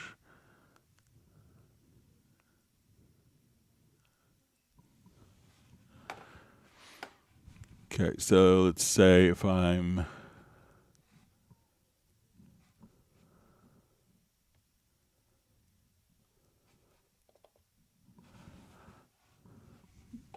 All right, so say we have this file going on. Okay, so if I click on the X, that closes it.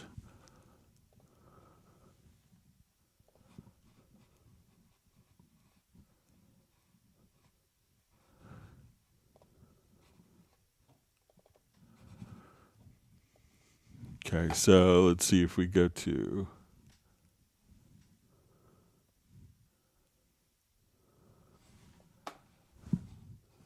Yeah, let me just try...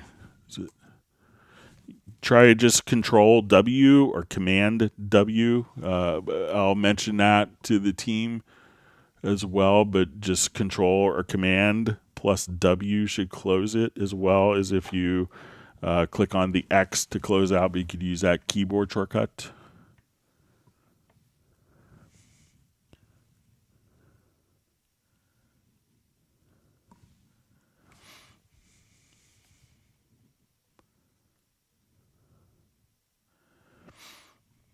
All right, so we see his VST Connect is on sale for 40%. Has it been ported to Steinberg online licensing and transition to Apple Silicon Native? So it seems to be running under Apple Silicon Native here, but let me just I'll try the Performer software, but when I don't think it's under the new licensing yet. But but it looks like it's we go to applications, go to VST Connect Performer.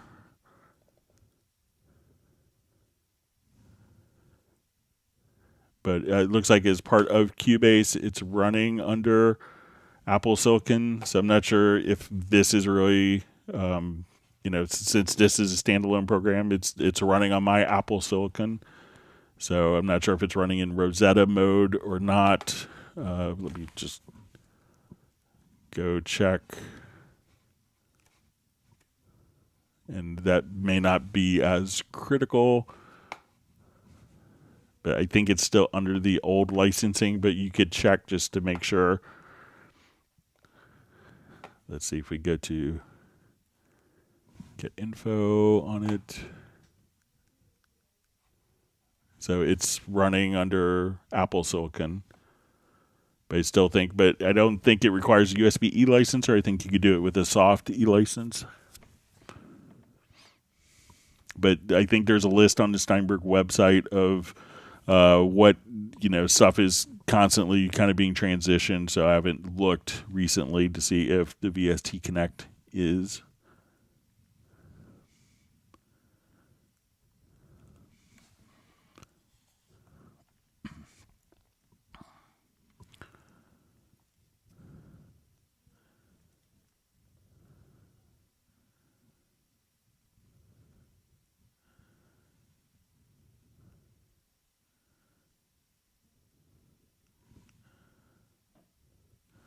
All right, so we see from Got Yours is thanks for the MIDI remote question, but I'm trying to activate a compressor that's not on.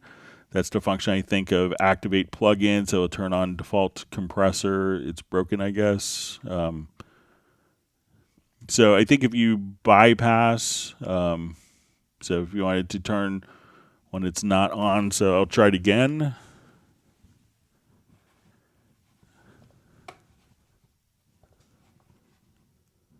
So let's say we don't have a compressor on here. Let's get to the MIDI remote.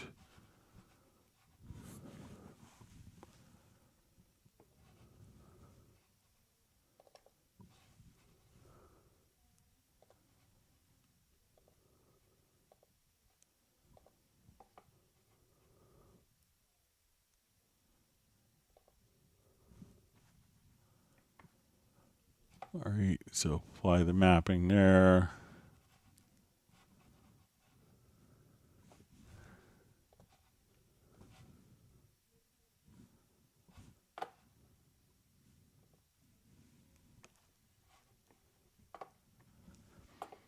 Yeah, so it doesn't seem to turn it on. I'll pass that along as to make sure they're aware of it. Sorry about that.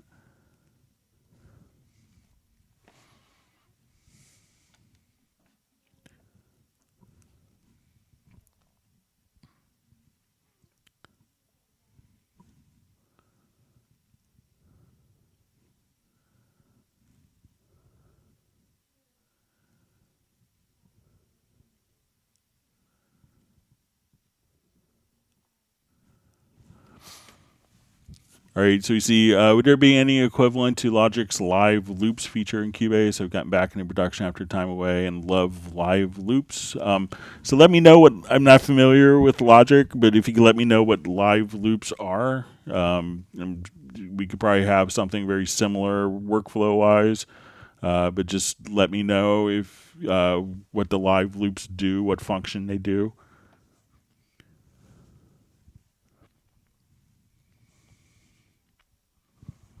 All right, wonderful to see Mark Rabin on the live stream from Montana. So glad he could join us, and we hope Stella's doing well.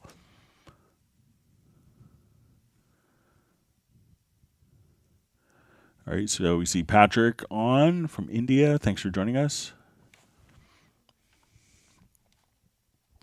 And if you've learned a new tip or trick, make sure that you do hit the like button.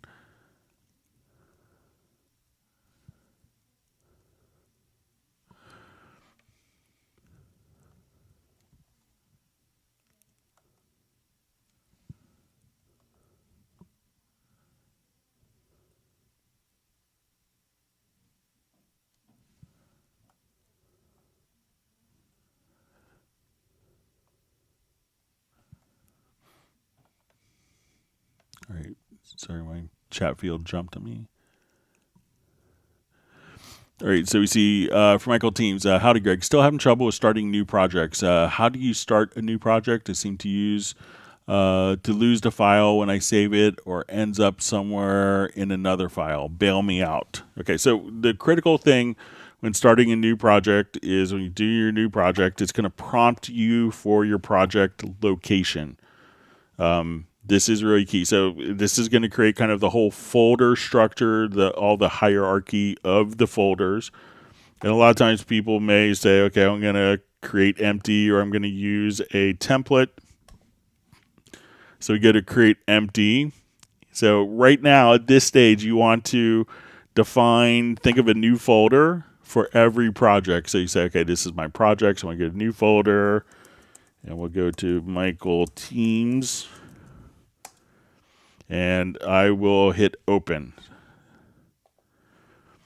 So now that if I record audio, it's going to go directly into the Michael Teams folder. So we'll do.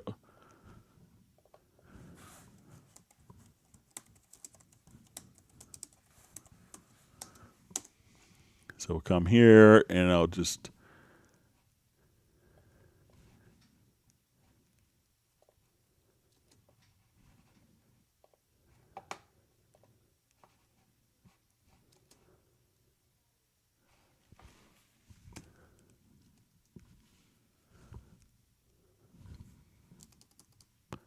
All right, so we recorded an audio file. So now when we go to look at our path for the folder, we'll say, okay, let's go to our pool window. So we'll go to media to our pool window.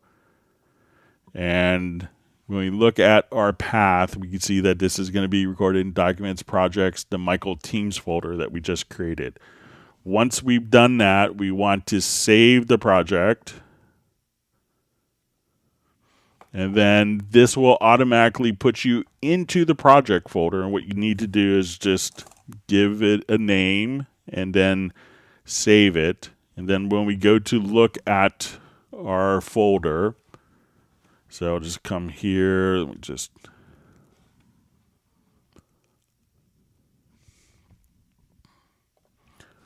So in your Windows Explorer, your file structure in your Mac, so we'll come over here to projects.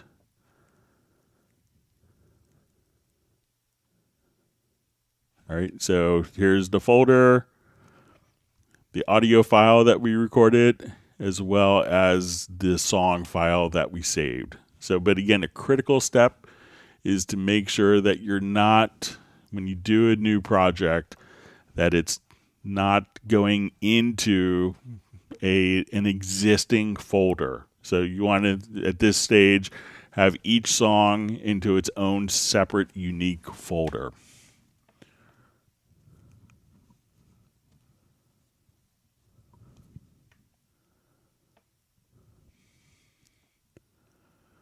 Okay, so Patrick asks, when we can cut notes according to grid size, right? If I set the grid to Alt, click, it cuts the note. Is it possible to select multiple notes and cut all the notes? Let's take a look.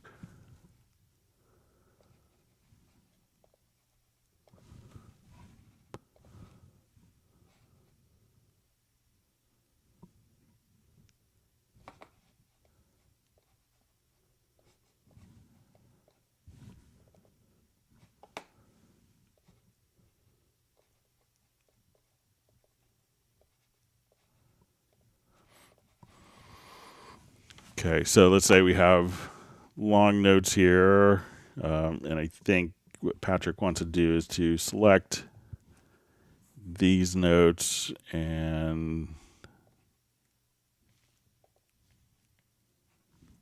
if I hold down the correct modifier key, that would help.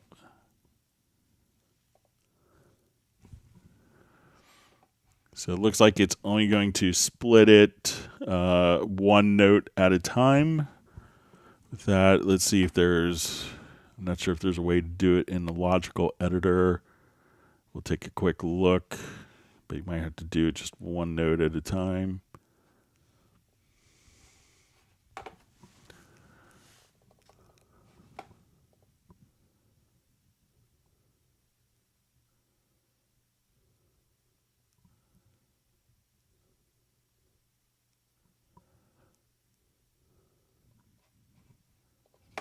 Okay, we'll take a look at it. So we'll say MIDI notes, and we want to change the length.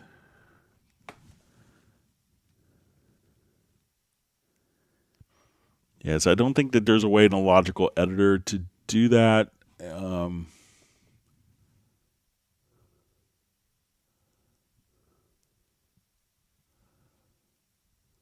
we could kind of add to it, multiply. We can add or subtract to the values, but not necessarily split. So I think it's going to be kind of one event at a time, one note at a time, like that. So I'll continue to play around with it, but I don't think that there's a way of doing it. So we could kind of take the note lengths and adjust, make them longer or shorter by various criteria, but not necessarily split the notes like that for multiple notes.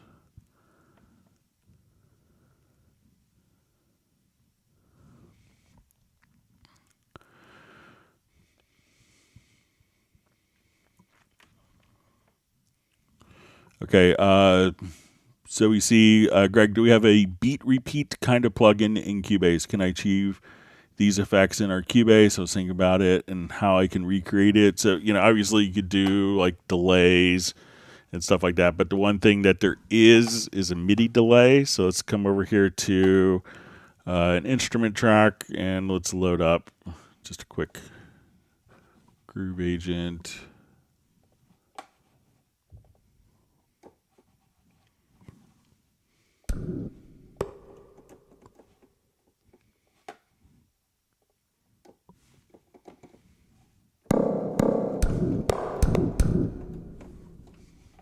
Find just a different kit here real quick.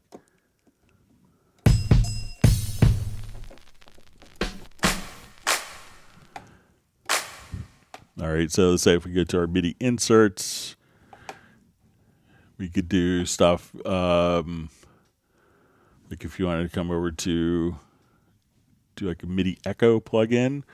So here you could do stuff like I don't want to do pitch offsets.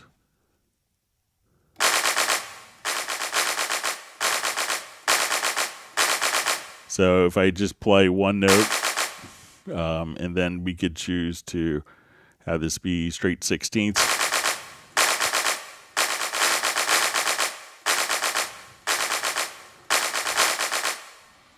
Or let's do, eighth note triplets. So if you say, okay, really quickly, I want to, 30-second notes. Or you could just kind of come right over here and adjust.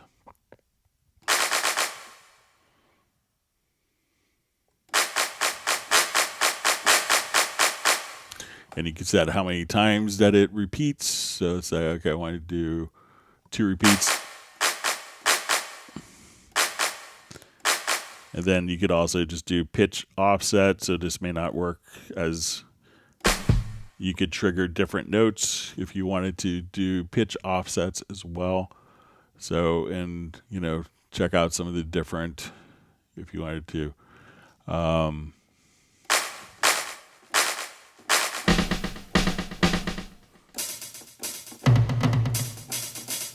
So that's something to kind of play around with. So.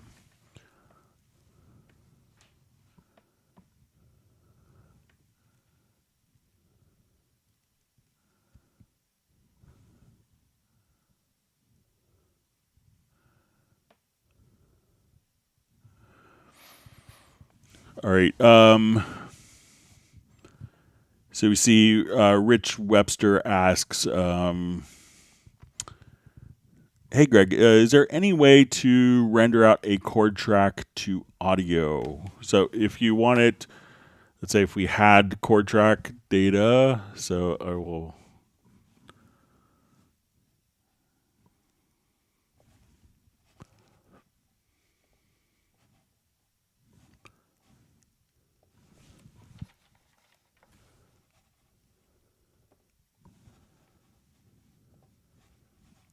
Let me activate the project here real quick.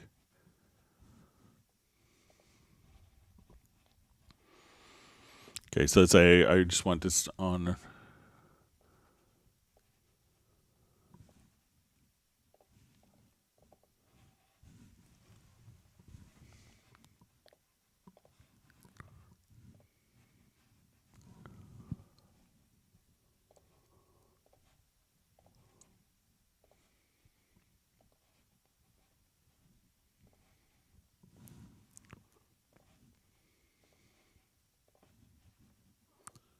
Okay, so let's say we have our chord progression here. So kind of as we play it, we can. So what I could do is drag this to a MIDI track, and then at this point we could just do a quick render in place.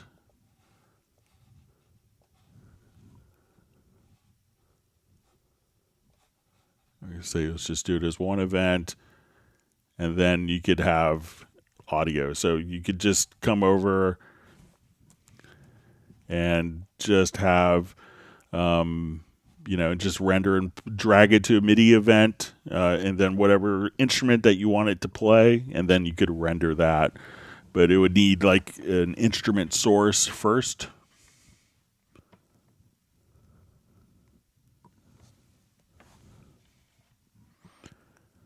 All right, so we see Jay from Secret Studios requesting a feature request for more granular control of metronome for grid sizings and dotted notes. So there is a number of different. Let me see if I have signature track in here. It could depend on the meter sometimes, but let's say if I come here and want to do signature track. So here we could just say, okay, I want to do half tempo, double tempo. We could say, okay, I want this to be 13 divisions within 4/4. So, there's a tremendous amount of control here.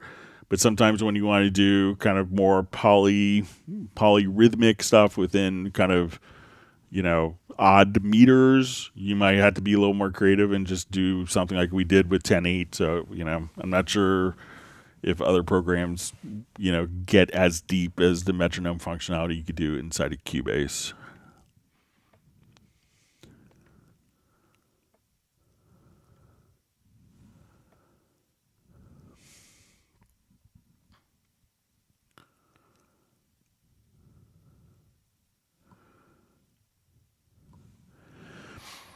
Okay, so we see for Patrick, on our arpeggiator, I want specific notes to be repeated, like shuddered or played in double timing and triplets. Can I have that kind of effect in arpeggiator? Do we have any settings? So in the current arpeggiators, I don't think there's anything kind of,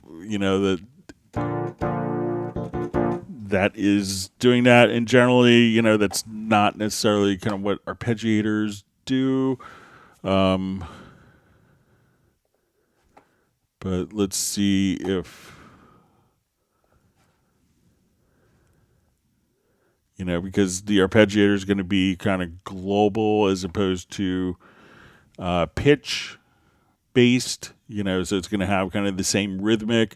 If you have a sequence that, you could drag it into Apache SX, but generally it's going to be kind of one rhythmic value in kind of the classic arpeggiators, and that's kind of how they work. You could always kind of draw stuff in or do, combine the arpeggiator with MIDI echoes, but that would not be tied directly into one note. So maybe as soon as you have the arpeggiator in, that you could edit it after the fact, but it'd be hard to say, I want triplets in, the middle voice of the arpeggiator versus other ones. So I don't know a way of doing that currently in Cubase.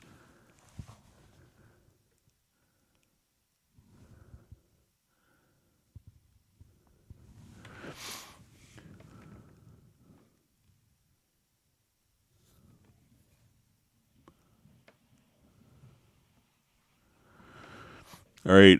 So we see from Roger ask, "Good day, Greg. Can we generally delay plus or minus the MIDI input buffer before before auto quantize while playing totally exactly on the metronome? The MIDI recordings land about a 30-second note early on a track."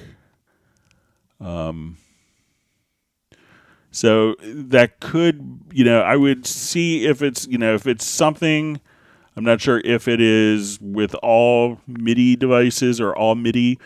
Generally, if something is landing earlier in the track, if you're on Windows, for instance, if you go into like your studio setup and you go to your MIDI port setup, you may see like use system timestamp and ignore port filter. So you could try to adjust those. But generally, when something is early like that, it could indicate that it's the MIDI interface driver. So see if you hold down Alt or Option plus K, and if you play using the computer keys here, like QWERTY, and see if that is delayed. And if that works in your MIDI interface, like your MIDI controller doesn't, that would be indicative that perhaps the MIDI controller driver isn't reporting its timing correctly to the operating system.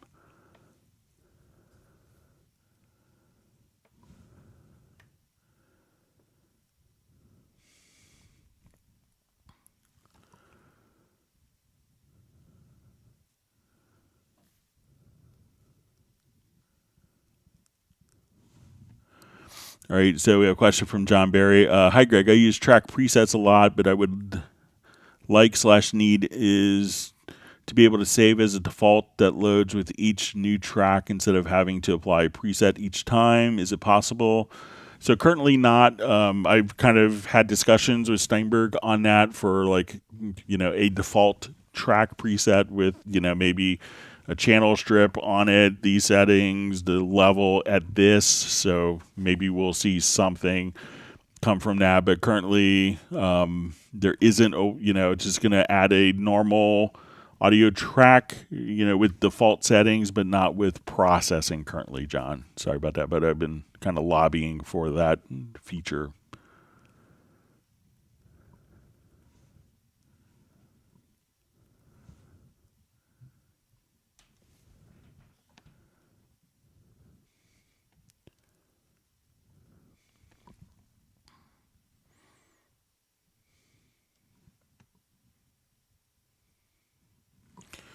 All right, so we have a question from Sydney Thurston. How do you get the ruler track to start at 0 instead of 1?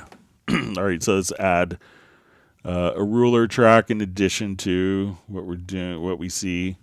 So to do that is you go to the project setup. So go to project setup, or shift plus the letter S, and you'll see display bar offset. Set that to 1.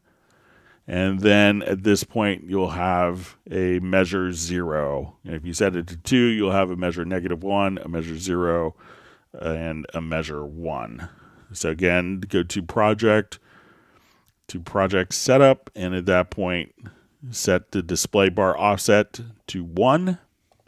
And then you'll see the start of the project go from 0 to 1, and you could choose to leave the contents where they are or to shift to the new position.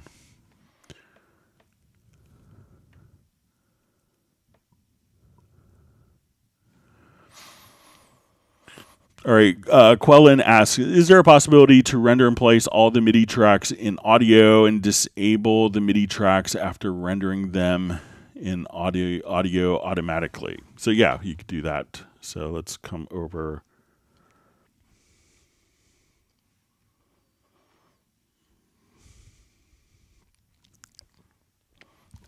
And let me just reread the question. Yeah, so all you'd have to do is just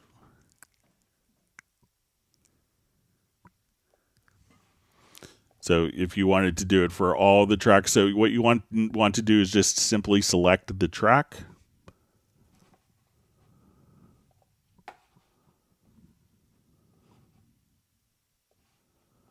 Okay, so let's say I want to come here and I'm going to select these tracks, not the events, but the tracks. And now I will do just a render in place. And now that the tracks are selected, you could choose to just disable the source tracks. So you'll see the source track. So if you select the events, it's not going to give you this option. But when you select the tracks, you can choose now to disable the source tracks. And as we kind of just render all these files here, the tracks will be disabled. You could also hide them or delete the source tracks if you wanted to. So I had that all mixed down to one file from our previous settings. But if I do it for all the tracks, I'll choose not to mix down to one file. And now we could, as we come,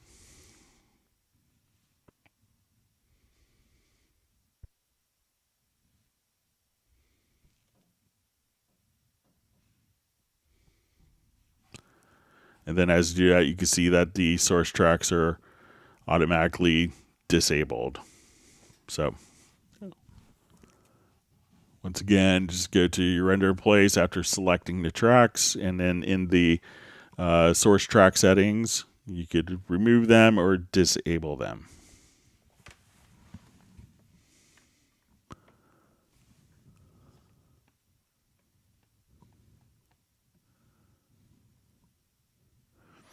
See, Jeff Sabowski says all selected tracks and add plugin makes me number 86 smasher. All right.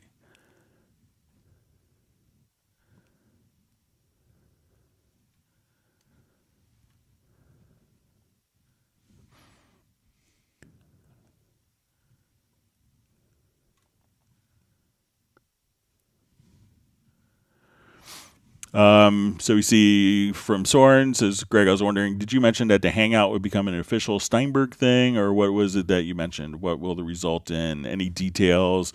Link on the Steinberg webpage. So, currently, it is an official Steinberg live stream, but, Steinberg, we haven't done anything to promote it other than kind of having it on our YouTube channel, and I'll post, and we'll mention it on social media, and that's all that's been done. So, but there's been no marketing efforts to drive it. So we're kind of working on all the final details to actually have kind of a marketing campaign to promote it so that even more people can be aware of it. So, but the 3.5 million views and all the content that we've done and all the success of 25,000 questions have all kind of just pretty much been done organically. So no financial marketing investment in the live stream. So that will be changing.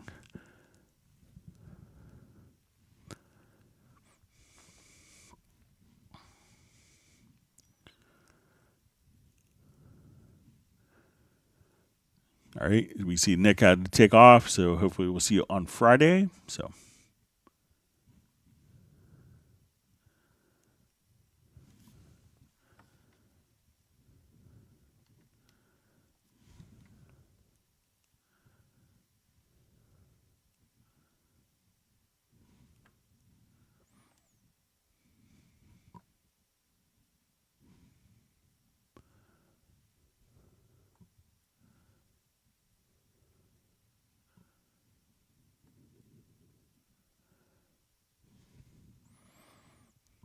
all right, wonderful to see Gerald Ely on from Martinez, California.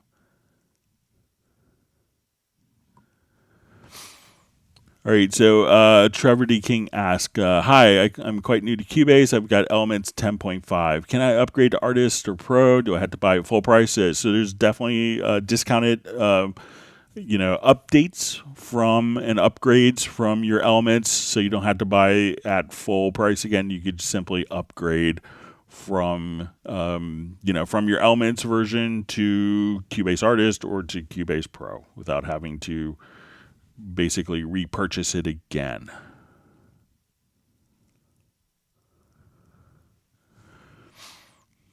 All right, so we see questions. Did Steinberg do some tests on the low latency Atlas Windows 10 11 system? I'm currently run on it. It works outstanding with Cubase 12 Pro.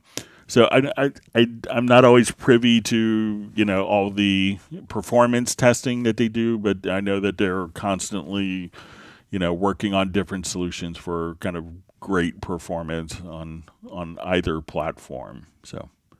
But it's great to hear it's working great for you. All right, wonderful to see PZ136 on.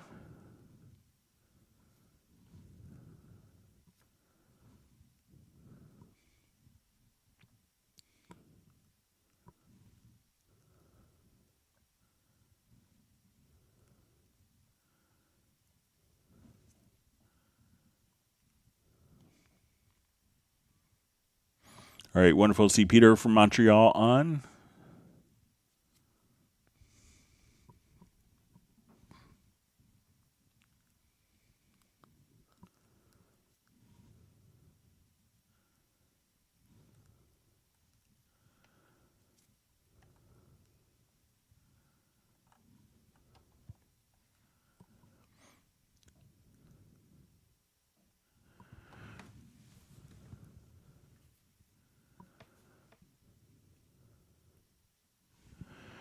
Okay, so we see from values is regarding copying MIDI velocity to track volume automation. That was what I was referring to, copying out of the MIDI block onto, let's say, an audio track, so volume automation. Thanks, Greg. Okay, so let's come over here and I'll just add a MIDI track. So there is a way to convert velocity value to, so let's say if I'm here and I have a long note, and let me just go ahead and split this, hold down Alt and Option, and now we will look at velocity. So let's say I want to turn this velocity curve into automation. Okay, so let's come over here and say, let's go to our logical editor. I think that there's a preset for this. So we'll come over here.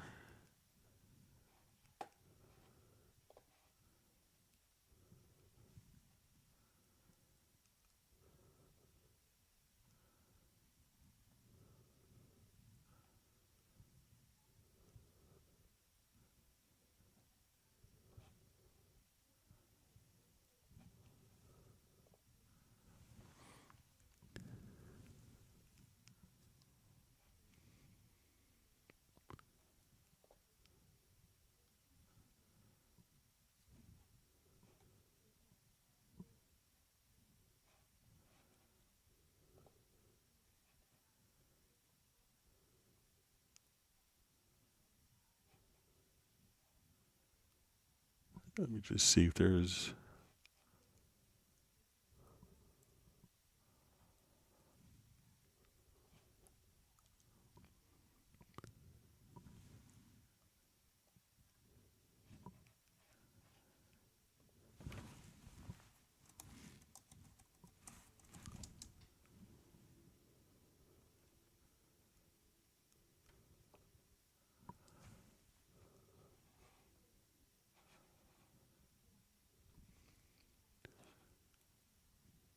All right, let me see. Maybe we did it here. Okay, so let's say we want to set this to CC7.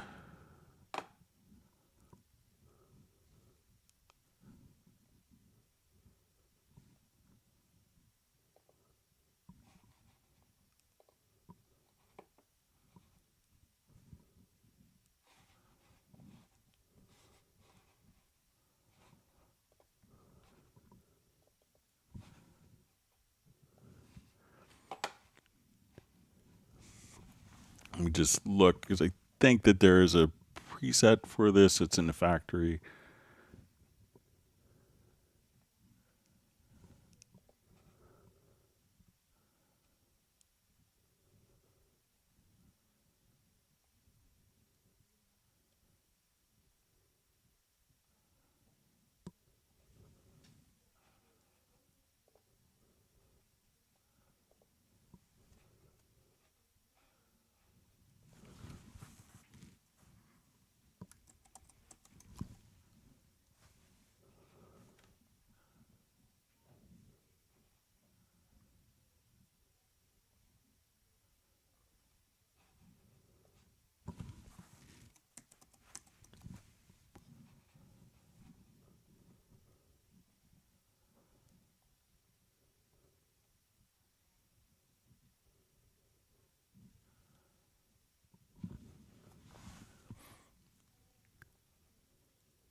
Okay, insert MIDI velocity, insert MIDI volume for velocity under experimental.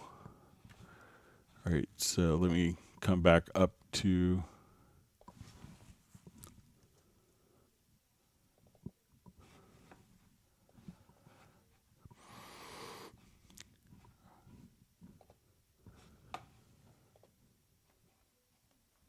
all right, so now we have our main volume.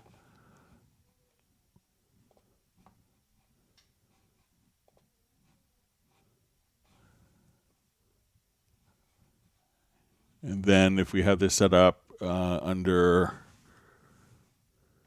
our CC automation setup, we could say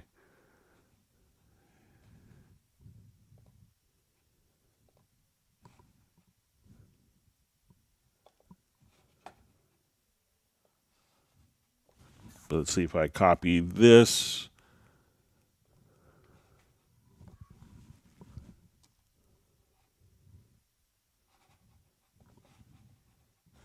But I think we could convert that to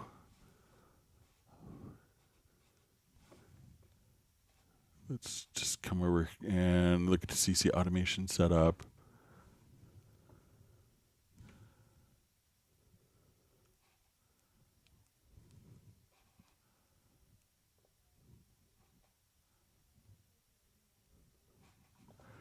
Yeah, so if you have it set up by default to go into automation tracks, then you could copy it once it's been kind of converted from here. So I'll try to have a more succinct explanation on Friday, but it can be done, I think.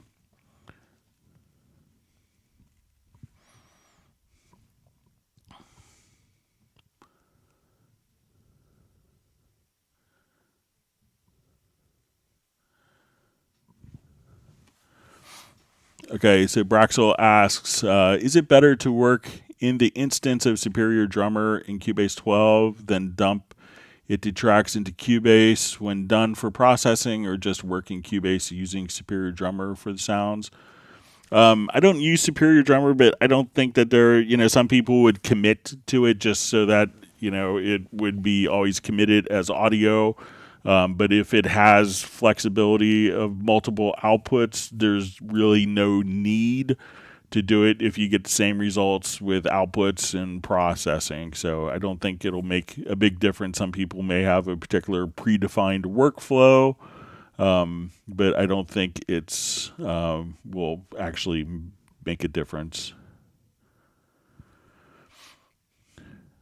Okay, so we see, hi Greg, thanks for sharing your Cubase knowledge. Can you show us how to fix tempo of a sound file that contains different musical ideas played at different tempos? Okay, so let's come over here. There's a couple of ways of doing it. One, if it's just recorded, if you do just a quick if you do a quick tempo detection, or if you know what the tempo is of the, I'm not sure if it's all MIDI or audio, but let's say we have like audio broken out here.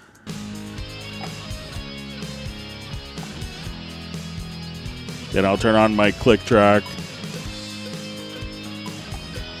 So if this isn't conforming to the click, you could come over, and if this is fluctuating, changing in tempo, and you want it to be the same kind of information, like the same tempo, we could go to project menu, and let's do a quick tempo detection of it. So now we have our tempo detected, and what we can do now is just kind of select the files and come over, and we could say go to audio to advanced, and once we do that, we'll say we'll set definition from tempo, and now whatever tempo I have here, it'll now play back a steady tempo.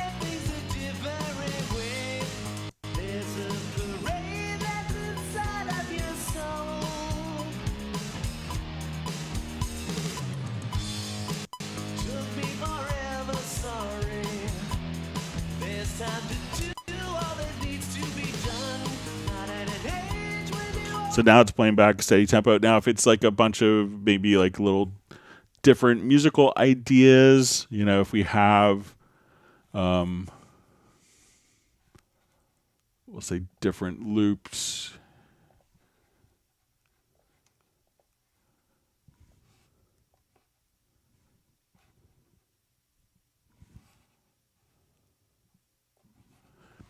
And let's say these are all maybe on different tracks.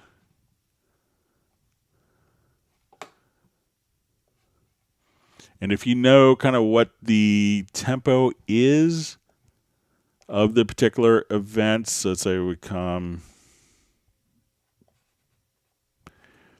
if you have the tempo kind of embedded or the MIDI tracks embedded, you could come over and then place them into musical mode, and then once it's in musical mode, it will then follow whatever tempo you have in your project. So if it's something that was recorded free form and is changing tempo, you could do a tempo detection on it. If it's a steady tempo, you could assign the tempo value. So as it's recorded into Cubase, that tempo value is kind of stamped. You could also see the tempo value if you go to the pool window.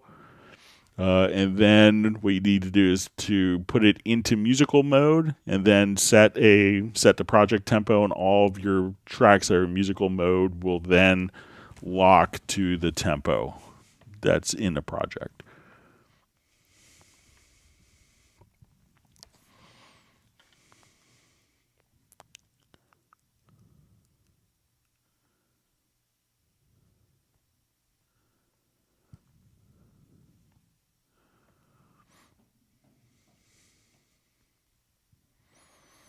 All right, so we see live loops is in Ableton. This is in Logic, like Ableton-like feature where you can create short loops and group them into scenes. Yeah, so there isn't like kind of a playlist launcher, like a clip launcher inside of Cubase currently. So.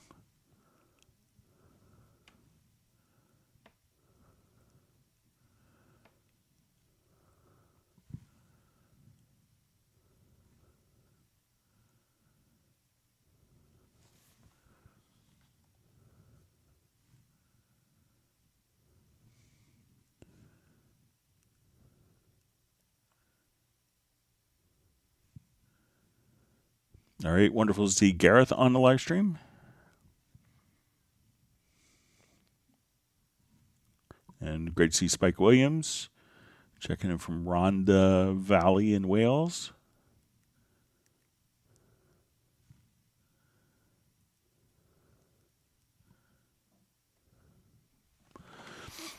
Okay, Sable Winters asks, how are the instruments, sounds, and loops licensed, dongle or cloud? Sometimes my dongle licenses become unrecognizable. It happens often since Cubase Pro 12.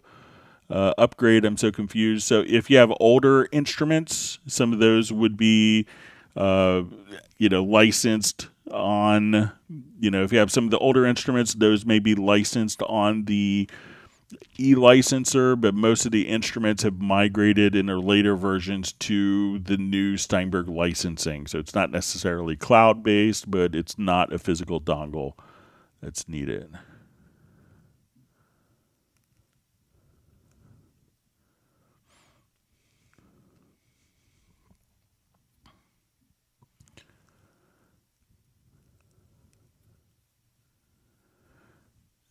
So Spike Williams is asking, has anyone had problems downloading Iconica? I'm assuming it's my pathetic internet connection. It keeps giving me the failed message. So, it is a rather large download, kind of getting all the samples for full orchestral instrument. So keep trying.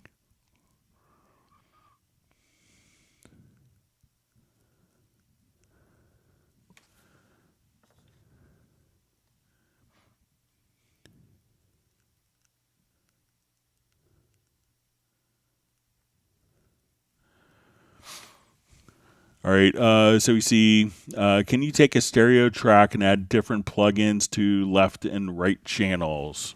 So yeah, so let's say if I wanted to take this track here,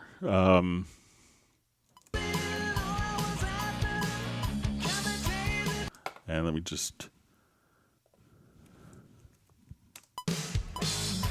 And I wanted to process only the left or right channel with a plugin. So say I want to come here and I just want to put like a flanger on the right channel or left channel.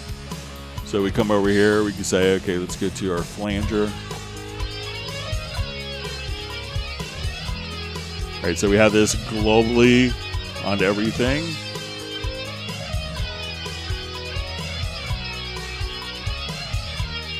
So, but I'm going to come over here and let's go to, like, let's say our routing. And then we would see for the inserts, and then I'll say, okay, let's make this a mono process. And we could double click and we'll say open the routing editor. And now as we do this,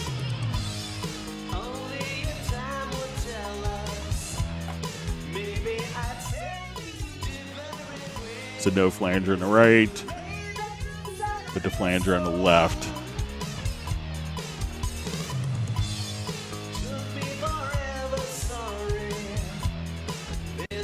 Or if you want the flanger only on the right hand side. Now if we want to, you know, let's say put the flanger as a send effect. So let's say we'll come here.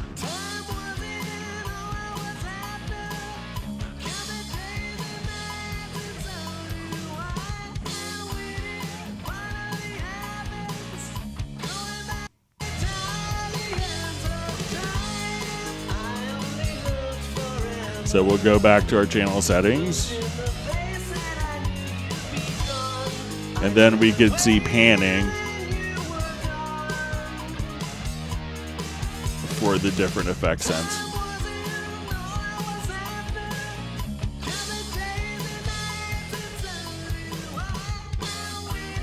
And then you could pan the effects there. So you could do pan effects as inserts or as sends.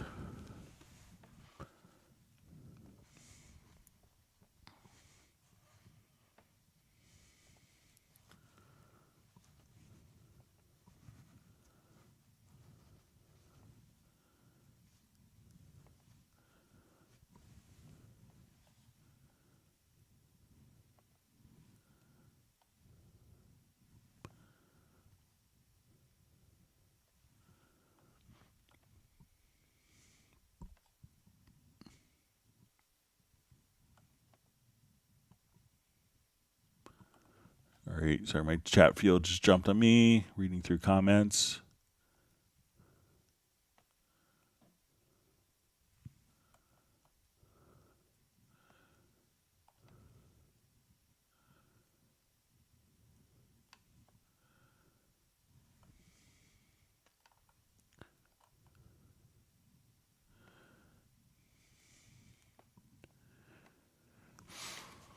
Okay, so we see, hi Greg, is there a way to import multiple track pictures into the user track picture folder rather than import them one at a time?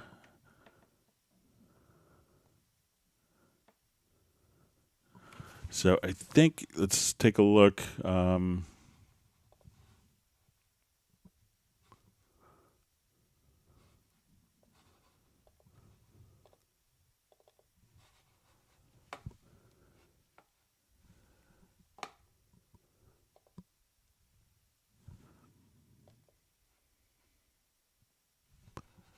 Let's go to user and let's click import.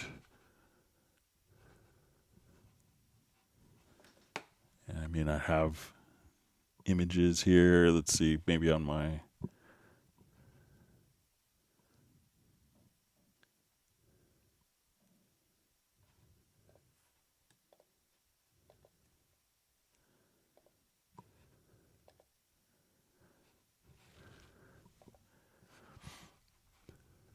But I want to say that there's... So it looks like it might be one at a time, but let me just...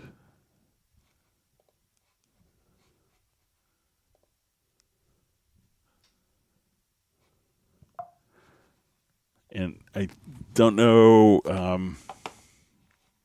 off the top of my head where the folder is, but it looks like it's one at a time for that. So let's see if I can put more.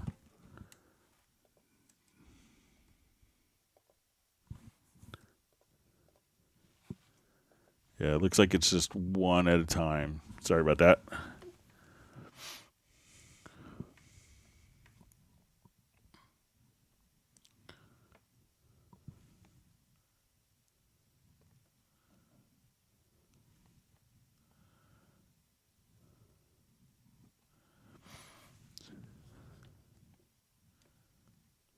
All right, reading through comments.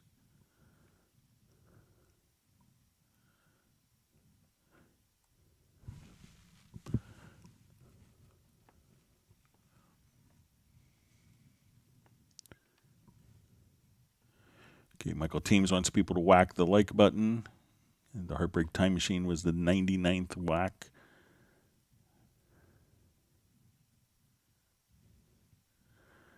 All right, so we see Cubase 13. So I'm sure that there's people working on it, and when it's ready, we'll be able to show it to you when it's released.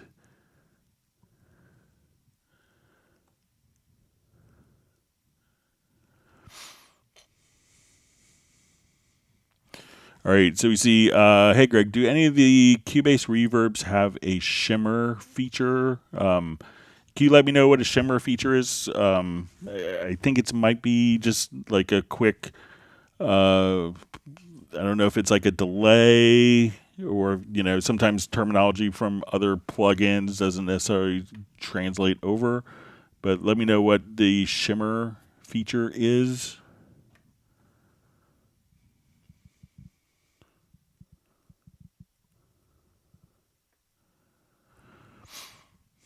All right, so we see from Spike Williams, is there an alternative way to install large files like Iconica, example via flash drive, trying to install using my mobile as a modern, as a modem over 4G connection ain't working. Yeah, so I think that you could, one thing that you could try to do is, let's come over here. There might be like an alternative download site that might be better, but we don't necessarily sell the media because if we don't know what USB port you have, if we sell it on DVDs, most people don't have DVD drives anymore, so it's going to be kind of download based.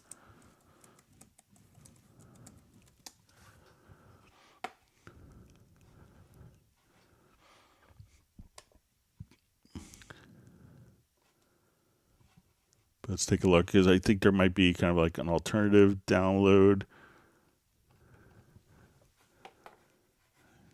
And maybe under support.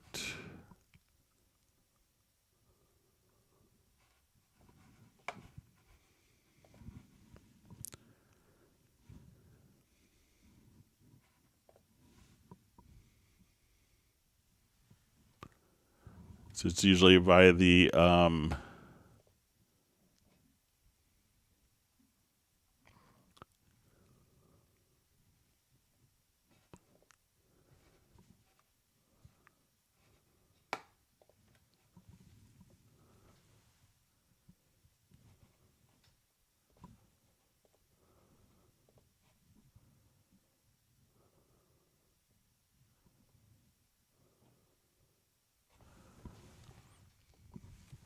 excuse me one second, I have to sneeze.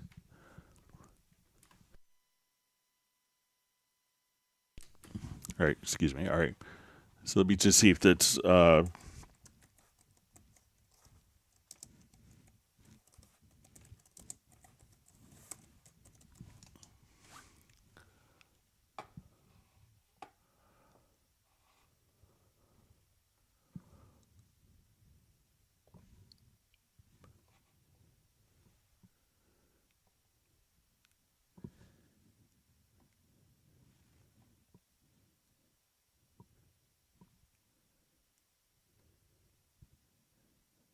yeah, so I know some of the titles will have like a dedicated download page, and that might work better. But it is a large, as a sample library goes, it is going to be a large sample library, and I don't think they sell it on media anymore. We did, and then after 3 years of no dealers purchasing media, it didn't make sense to continue to have it as a SKU anymore.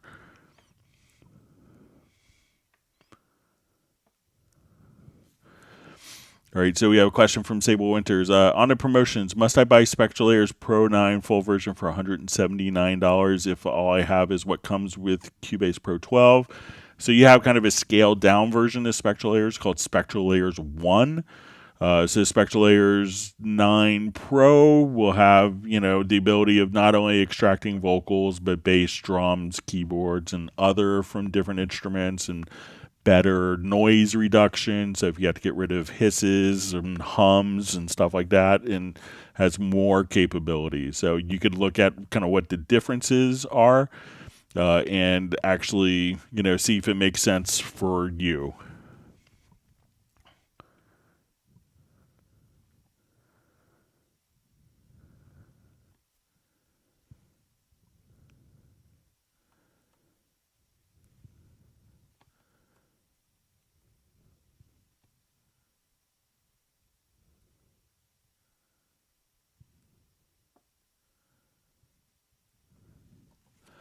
All right, so a question, what is the significance of the record shift by samples?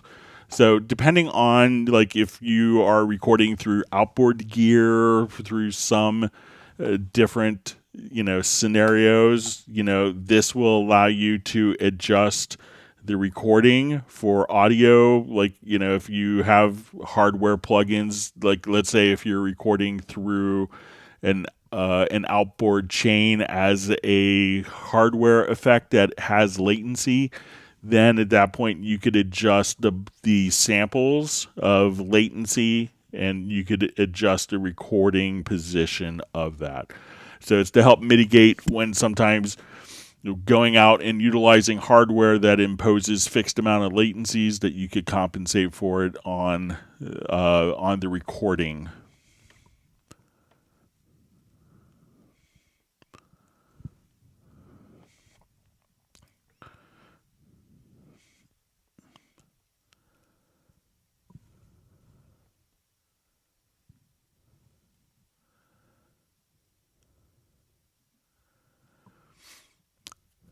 All right, so Darcy asks, hi Greg, can I ask why my MIDI notes are tripling up, i.e. if I play a note, it has 3 more layers of the same note on top of each other? It's probably because your MIDI controller is transmitting the same MIDI note on 3 different MIDI channels. This often happens when you have keyboards, maybe like a Yamaha Montage, and the program or patch that you're currently have selected is like a multi-patch that's transmitting maybe a piano, a Rhodes, and strings all together. Even though you may not be utilizing that sound, the controller is spitting out 3 notes on each of the MIDI channels, and Cubase is doing its job in capturing that. So you could actually see, if you go to like the MIDI inserts, and let's go to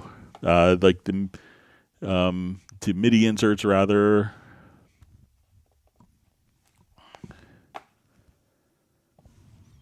Then you could go to the MIDI inserts, and then we could just come to your MIDI monitor, and now you could, as you see when you're hitting a note, you could see like here I have a note on and a note off message, note on, and then if I hold down aftertouch. So if you change the patch to like a single voice patch on your controller, if it's like a keyboard workstation, that would fix the problem. But Cubase is just accepting whatever your MIDI controller is transmitting.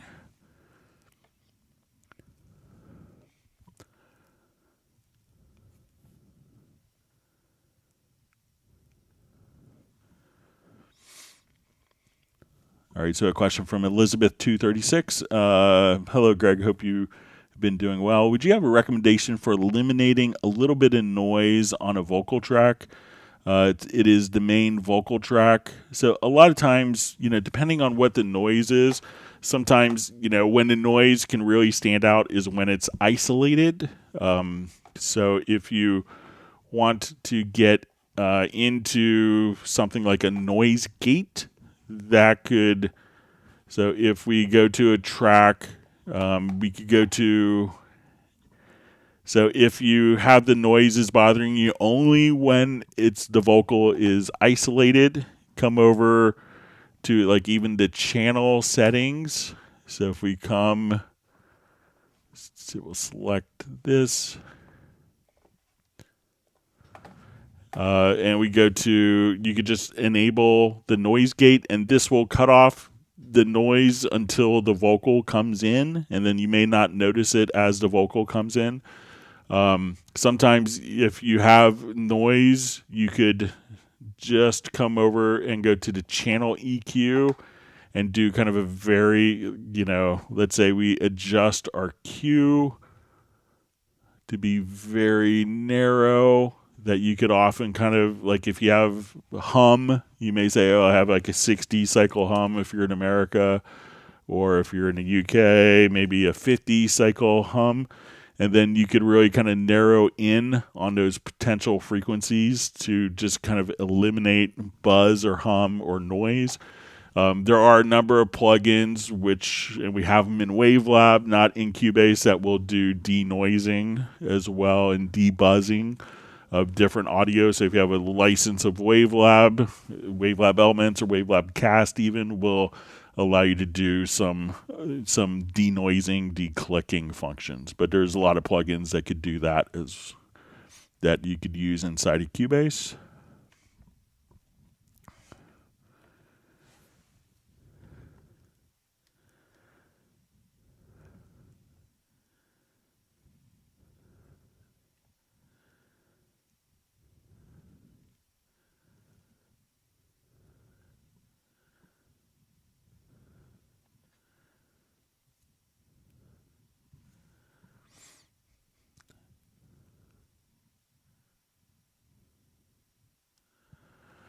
All right, so Sable Winters asks, what's the value of VST Connect? Will it render my already owned VSTs licensed to my dongle inaccessible? No. So what VST Connect allows you to do is to do like remote recording, so that you can record someone who's in a different location than you. And it's currently licensed on the USB-E licenser. I believe it's still that it hasn't transitioned. I will check afterwards. But and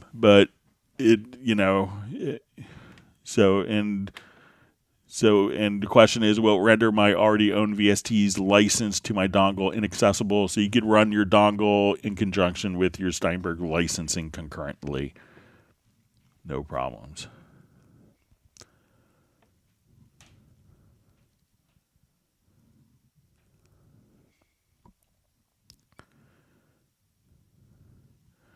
All right, and we see Elizabeth 236, just further clarification on a noise. I have no idea how to describe it. It's just a noise similar to a click or the tongue between singing phrases. So if it's between the singing phrases, definitely try to use the, it could be like maybe even an audio, like sample dropouts if it's kind of a click.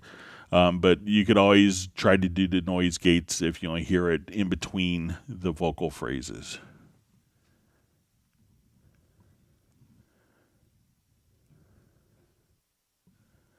So Gareth is asking how everyone feels about a new Hot Mess song. So now that I'm home, I'm looking forward to contributing. So should have some time over the weekend, play some bass parts that I owe you guys.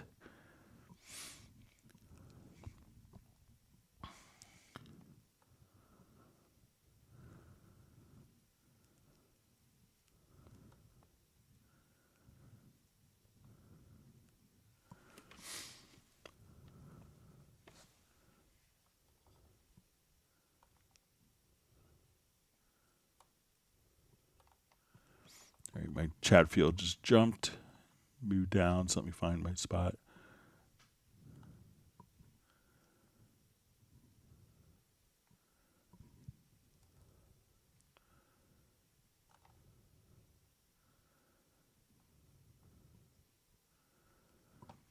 I see Gareth is asked if I'm going to play bass for a new hot mess, so actively looking forward to it. So.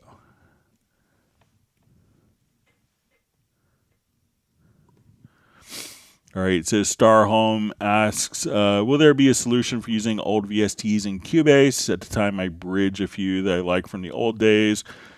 So I don't think that we're going to be proactively, working on 32-bit support. We kind of ended the support officially because it was creating lots of system instabilities, but, we didn't shut off the ability for people to run bridging on that.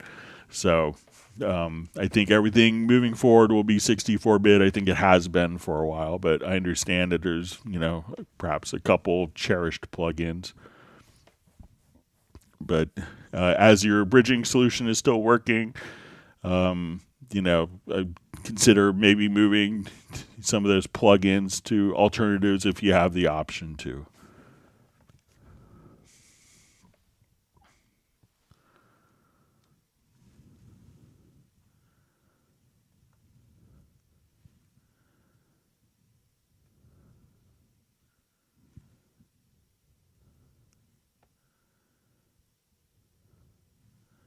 Okay, reading through comments. Thanks for all the great questions.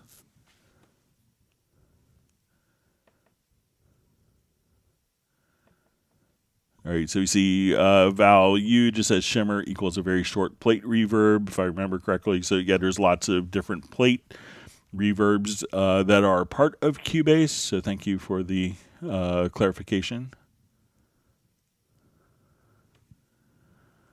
Okay, so Maestro musicians, can I ask questions about the Dolby Atmos features in Cubase 12, please? Sure. Yeah, so ask whatever questions you have on it.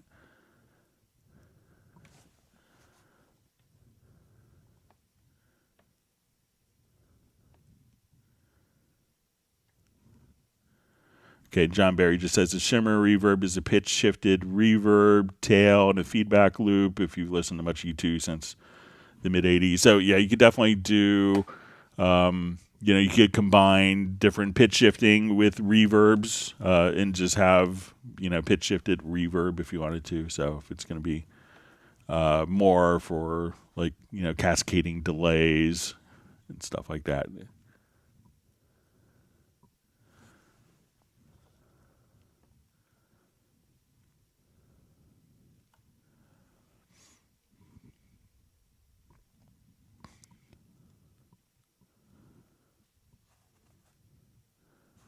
See, Craig Noble just says shimmer feature would include some sort of delay plus an upper octave. So probably for that type of function, and thanks for the clarification on that. But if you go to under delay and start playing around with the multi-tap delay, this would allow you to, take each of, you could add different modules to your delays for reverbs if you wanted to. So you could have, tap settings so you could just come over here and have, so this would be a tool to explore for doing shimmer reverb type of effects.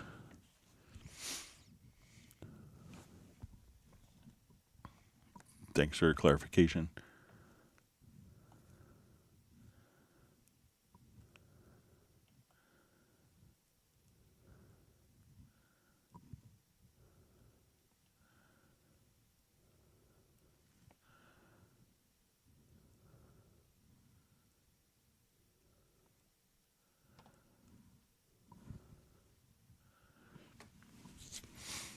All right, so we see question, Greg, when recording VSTi audio from a stereo bus onto an audio track, the MIDI plays on grids while the audio recorded is delayed. Some samples, how to seam recording VSTi MIDI loops, audio sample starts. Let's take a look at it. Just a new project here.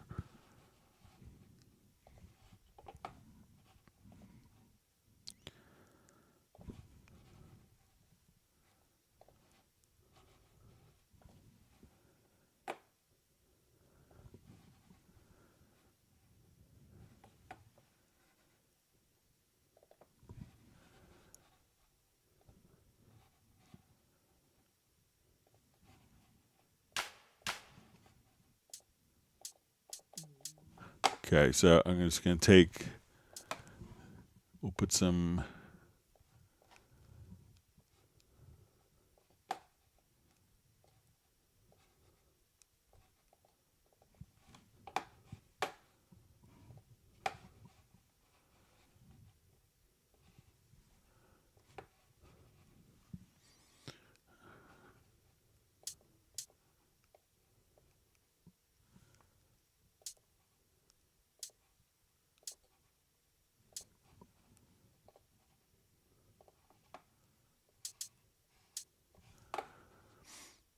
okay, and I will go ahead and, so we'll just put this, make sure it's perfectly on the grid.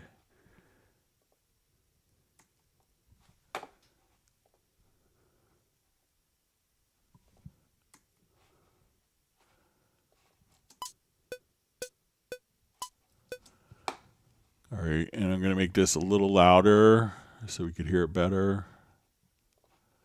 Okay, just so we could now.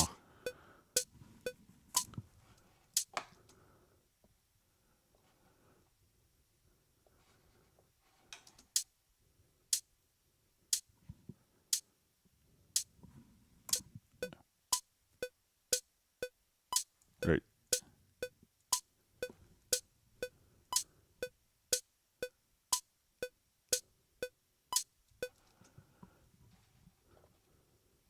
All right, and I'm just going to make sure this is exactly on.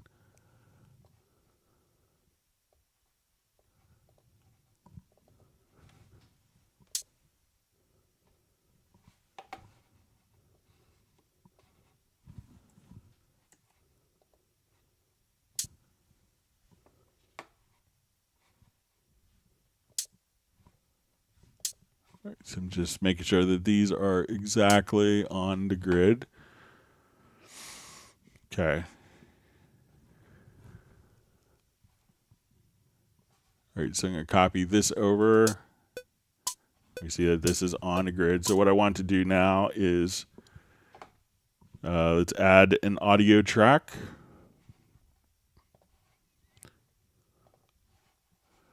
And I want to send this to a group track.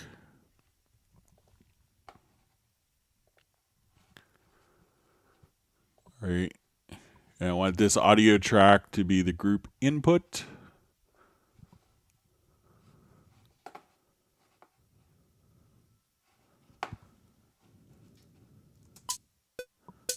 All right, so then I'm going to hit record.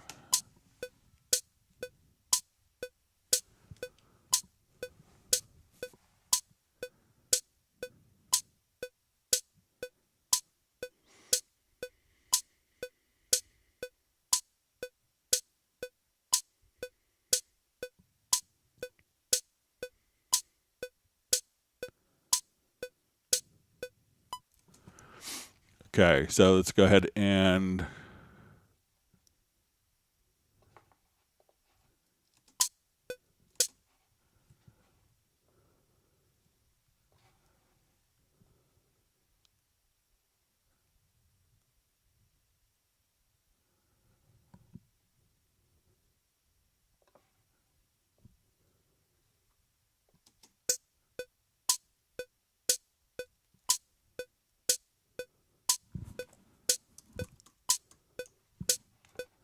all right, so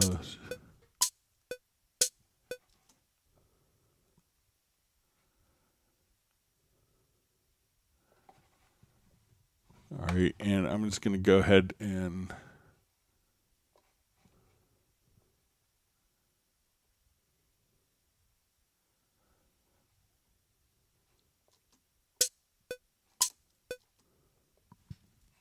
so let's see what the time is in samples here. So visually it looks like it's a little off. It doesn't sound off, but let's just come here.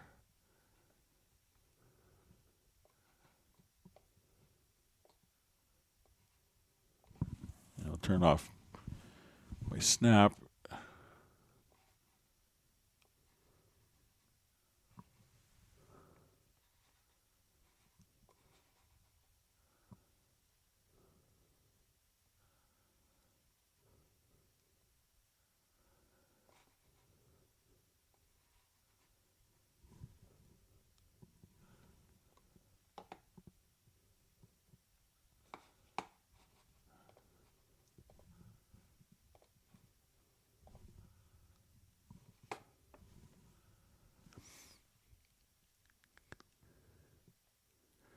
All right, so it looks visually off like 107 samples.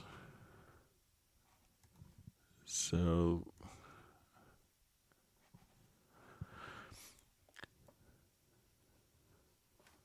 but not hearing. So I mean, and let's see if we go into our record.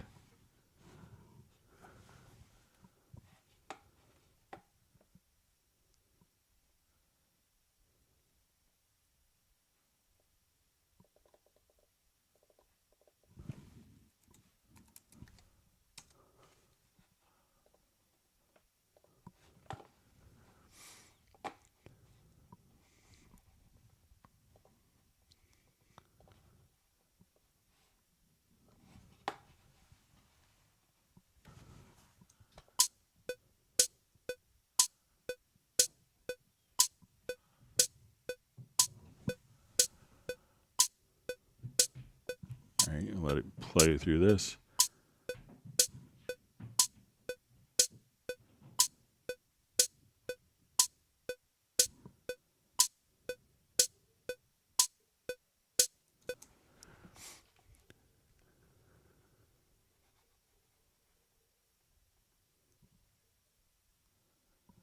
So even with that, it's still visually off, but it doesn't sound audibly off.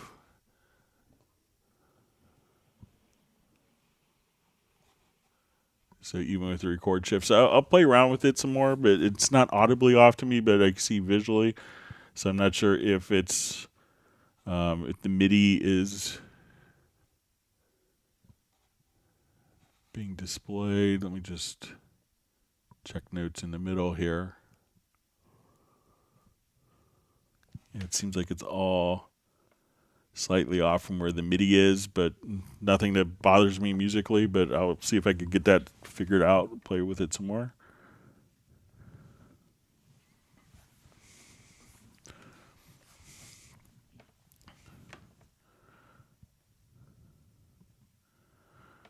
Okay, so we see a question regarding Dolby Atmos. The time delay that is needed for the setup to be implemented correctly. I know that there is separate software that could be used for this. Says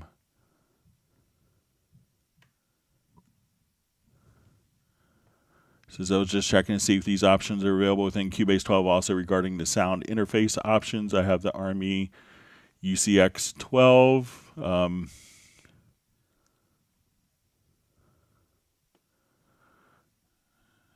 So I'm not sure when you say the time delay, is it the delay in getting it configured or the delay in, for all of the processing? But once we go to your Atmos project, I think maybe I have one here we could open up real quick.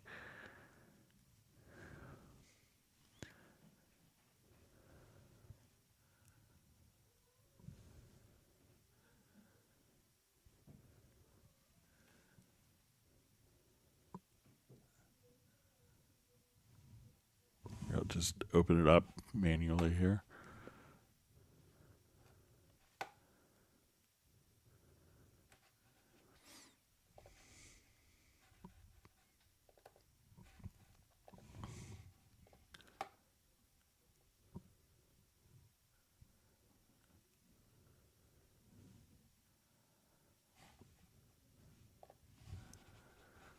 All right, so once we have everything kind of configured, we could choose to monitor it binaurally. So all the timing is correct, so it doesn't matter what audio interface you're using. So if you're monitoring binaurally, doesn't really matter which audio interface you're using, because it's just going to be using headphones. Ideally, you'd want to have. If you're monitoring with dedicated monitors, at that point you'd want to have at least 12 outputs, and then you would configure your, like when we go to your outputs for your bed, so you go to your audio connections, and this is all kind of handled through, so you'd see the render outputs here, and you could configure all of those, but I don't know of any timing things that you'd have to set up specifically for that.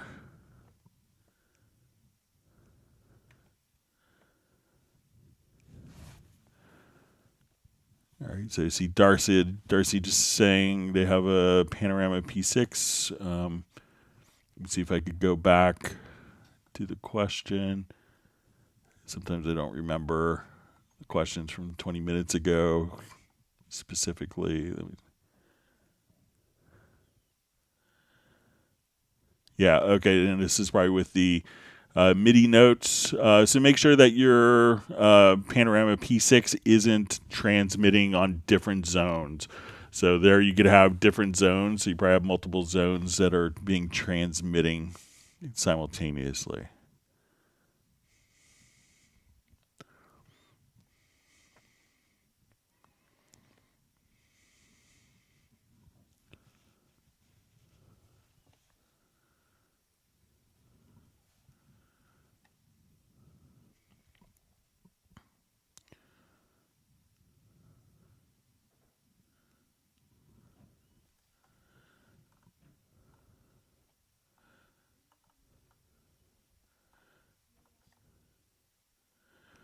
All right, so John Barry asks, Greg, did you see the Nina or 9A polysynth with the motorized fade knobs at NAMM? The knobs could be programmed to notch or stop at 10. I would love to see these on a controller for Cubase. So unfortunately, I didn't get a chance. Usually at NAMM, I don't get. I'm kind of chained to the booth. I have people just lined up to ask me questions and stuff, so I don't actually get to walk around the show. Unfortunately, so this time I didn't get out to see any of the show at all, so I didn't get to see it.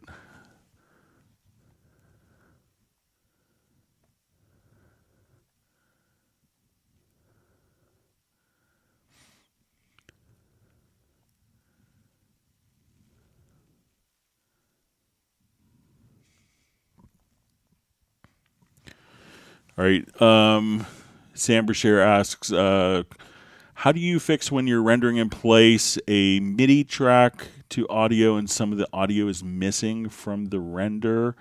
So I've seen that sometimes, with particular instruments. It seems when I get this question a lot, it's east-west instruments that I often get this question with. So it could be the actual instrument that's causing it. So see if you try switching it or playing back that same data to a different instrument if the same audio is missing.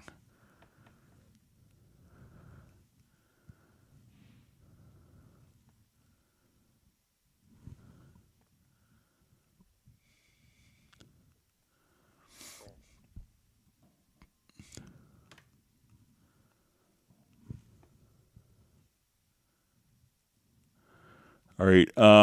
So we see hello again from Elizabeth236. I truly use Cubase very randomly, so I'm having a hard moment to select part of a track. I select the track and then I click on a range selection.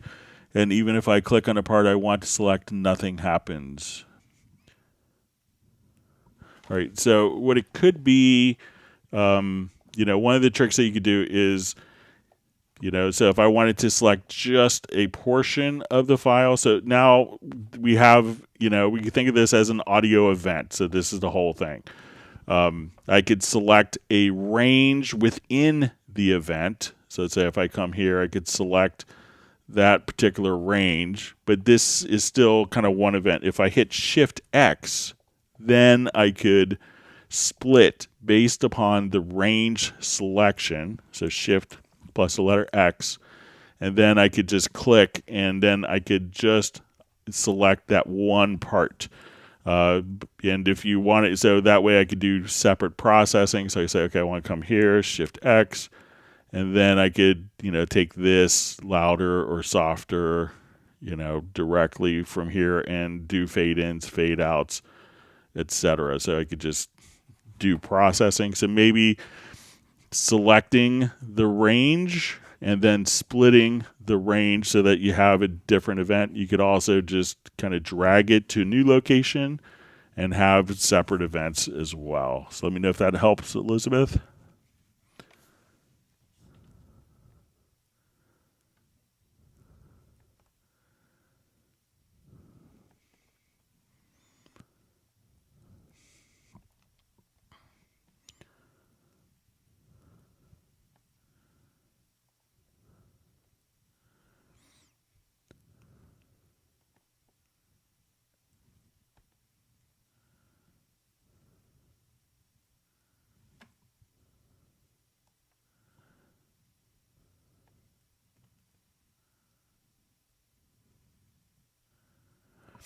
Okay, so we see got yours just saying, I think he's saying the Atmos delay setting for each speaker needed to calibrate to the listening spot. So that's actually going to be done outside of the software, but that would be done inside of your monitoring environment. So.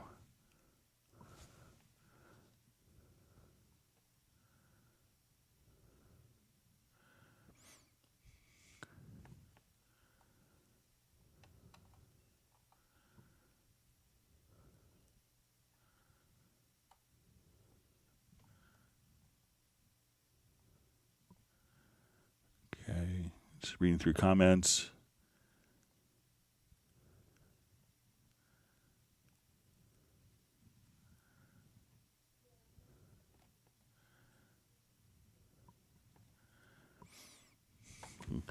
See, Gareth asked, what happened at NAMM, Greg? You were stuck in a cage. So I'm always I don't get a chance to, like there's people that are always working the show and people that attend the show. It's probably a lot more fun to attend the show, but I'm always I don't get a chance to really leave. I maybe get a 20-minute lunch break, but I'll be there for 8 or 9 hours just answering questions constantly. So I don't have a chance to leave the area. I always joke it's kind of like I have an ankle monitor that will shock me if I deviate from my booth area too much.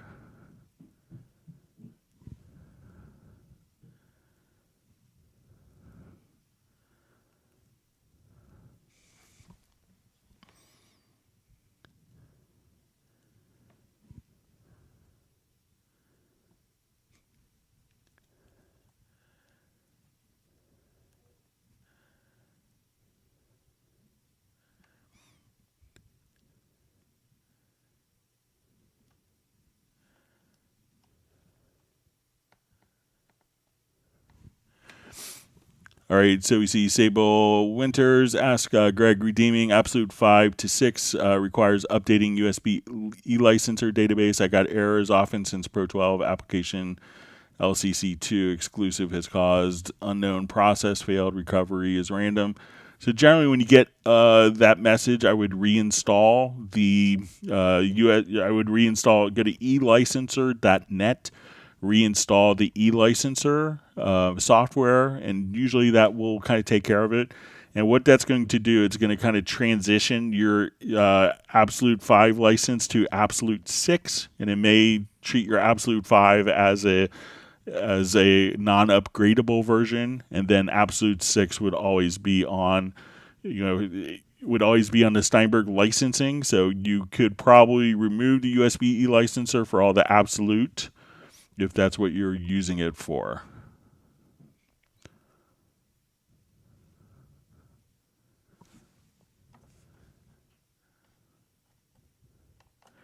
All right, I'm going to go to some of the questions that were mailed in. So let me get to those. We had a number were sent in. We'll get to those before it gets too late. Thank you for all the wonderful questions. And if you learned something new, make sure you do hit the like button.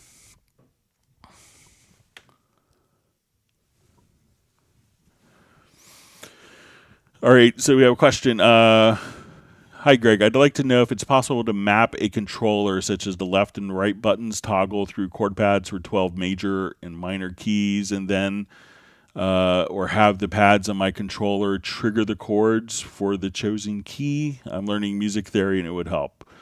So there isn't a way necessarily. You could go through different chord pad presets. So let me just show this here.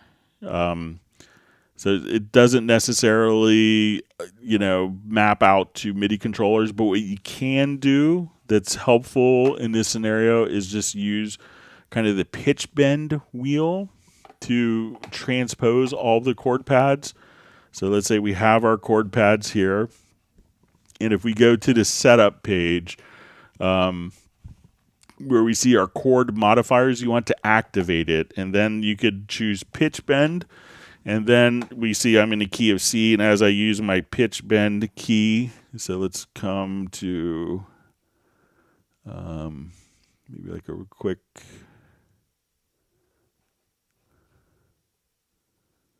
patch here. I'm going to turn it on.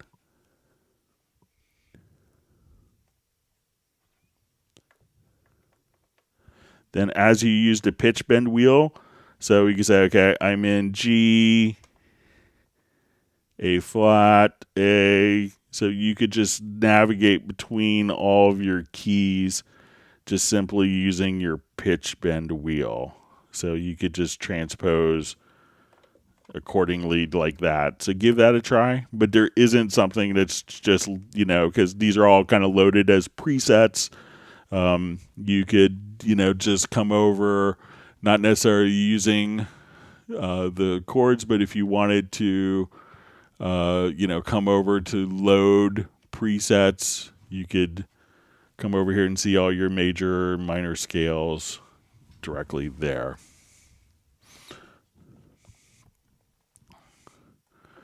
All right, so question. In Control Room, could you explain on one of the live streams what the meter settings pane does and why you'd want to change these settings? I don't understand what the tolerance tab does for the different reference tabs. What does it mean? I have the true peak reference set at -1 dB and a tolerance set to 0.9 as compared to 0.1. Also, why would you check AES 17? What does AES 17 do? Always enjoy your live streams, but unable to always catch them live. Keep up the good work explaining Cubase. So when we go to our metering, there's going to be different meter scales, and these are different standards that are, used for different industries. So you're going to have, if you're doing like something for the BBC, you'd see the British scale, DIN scale. We have the European Broadcast Union. One of the scales that you could get into also is when we get into like our AES 17, which is the most common scale. So we could, and that's going to be, for kind of working with RMS settings. So that is a long standard scale for digital audio metering. And why we see the tolerance is, especially we see this kind of on loudness units. So we have our momentary max, and I think that's under 400 milliseconds. Short term is 3 milliseconds. And true peak is kind of or integrated is kind of for the overall length. Sometimes you may have a value that just kind of pops up. Like let's say if you're doing a broadcast and you're working with LUFS or loudness units, you'd probably want to be around -23. But sometimes someone may, an explosion may go off or something might be a little bit under. So while you want to be -23, we kind of have almost a bit of a extra wiggle room, if you will. We can consider that the tolerance, so that if you have just a loud thing, something that needs to be changed in the mix, if it's just very quick and it's under a lot of tolerances are set to 1 dB, a lot of people would like to see 0.5 dB up and -0.5 dB down, just to accommodate any fluctuations. And that's really what the tolerance is for. So, and these are all just kind of long time metering standards that are being used. All right, so we had a question, how to make tempo changes from within the MIDI key editor. Okay, so let's say if I'm in the MIDI key editor, one of the cool things you could do is just to do warping. So if we look at this and say, this measure should start right here, and this measure should start here on these particular notes, we could just simply move those around. Now, as we do this, we see that there's tempo changes, but a lot of people may want to, draw in, let's say, a retard, but within the MIDI key editor. So if you are in the full screen key editor, if you go to global tracks, we could now come over and just say, okay, I want to go to my tempo track, and now we could see the tempo track, and I could just draw in different tempo changes directly here. So let's go ahead and I'll turn my snap off. So if I wanted to freely draw in tempo changes, we could just have the same control of doing tempo editing or looking at chord tracks or markers, transpose tracks, ruler tracks, or signature tracks, all within the key editor. But if you're like, okay, I really want, I played something in rubato and I want this measure to come in right at that point, you could just physically move the bars to the correct start positions.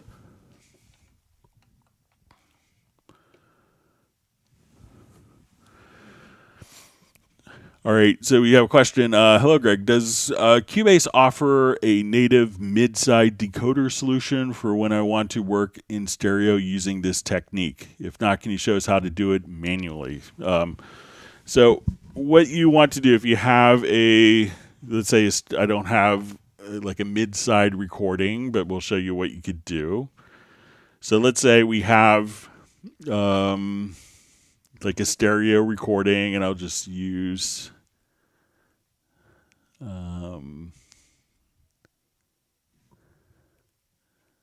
just go here.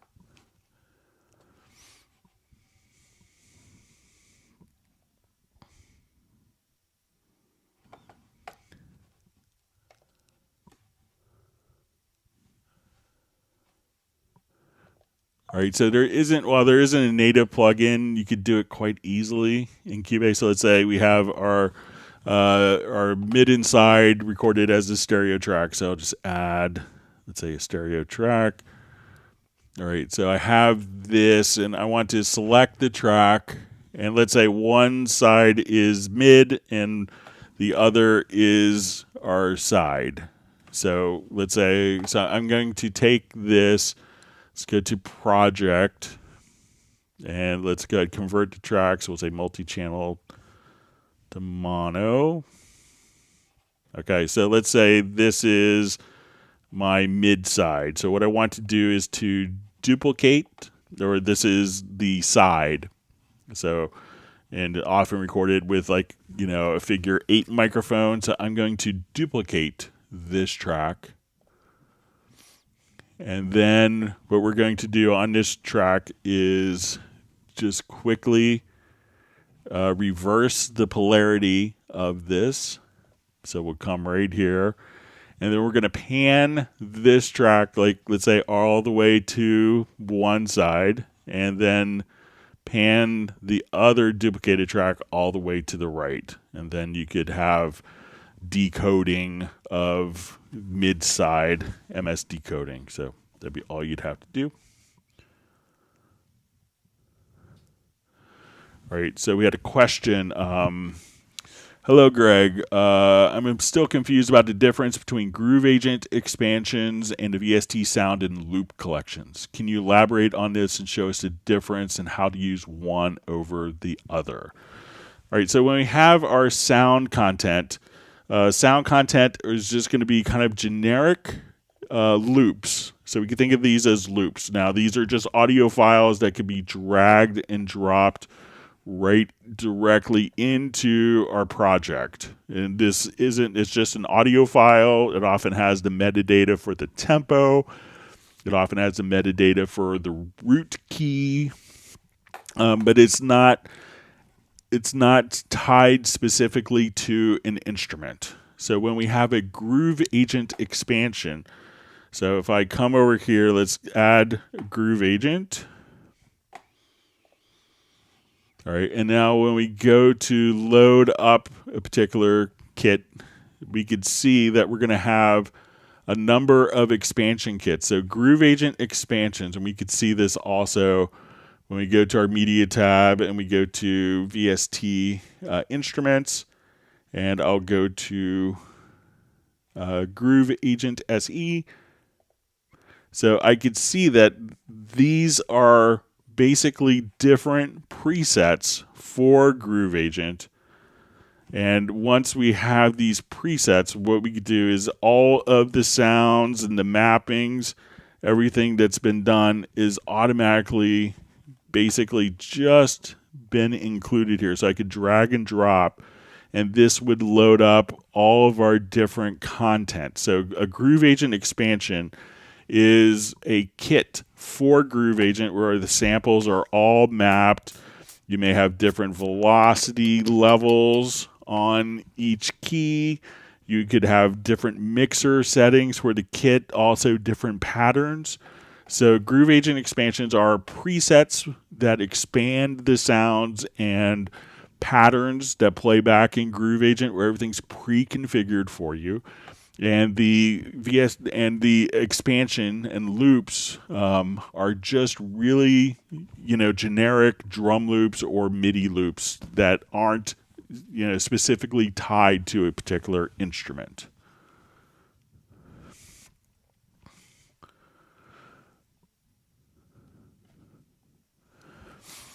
Okay, so we have a question. Is there a way to organize presets in Cubase with folders? I always found the presets a bit confusing on the right side, but don't want to use track archives and have to scroll through heaps of tracks there. So, it depends on what type of presets that you're using. So, when we come over, let's say to like a VST instrument. So I'll come over here, we'll jump home. Let's go to our VST instrument, and I want to go to Retrolog. We could see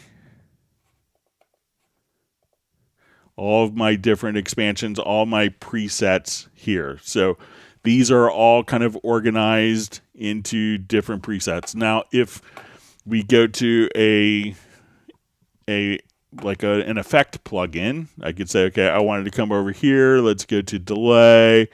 And now these are all the presets for mono delay.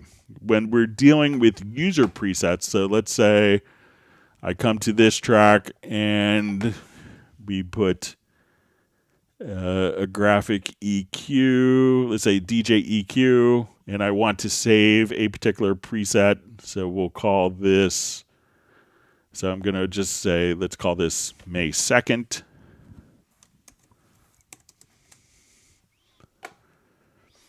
Now these go not into our factory presets, but into user presets. And we can say, okay, now I want to go to my user presets for VST effects. So now we can see my May 2nd preset directly here. Now, when I go to a particular plugin, so let's say I go to my DJ EQ and we open it up, I could now just come over here. We say load presets, and we see, May 3. That's what I typed in, or May 2nd right there. So there's my user preset. But if you wanted to archive these, if you export a track archive, so we'll come over here to our edit menu and go to Profile Manager. And at that point, we could export, and that would include all of your user presets. But let's say if I wanted to right-click on, if I wanted to say, where is this preset at? You could right-click here and say Reveal in Finder or Show in Explorer. And then we could see that it's going to automatically be placed into user folders for all of the plugins. So all your user presets will show up directly there, and they'll be organized by folder. So, and if we wanted to say, okay, I wanted to look at just FX for EQs, I could just I could just say, okay, I want to go to only look at DJ EQ presets that I've made. So we could just kind of go through and toggle to kind of navigate through presets for a particular plugin. So Cubase will do all the tagging in the back for you, so you don't have to worry about that.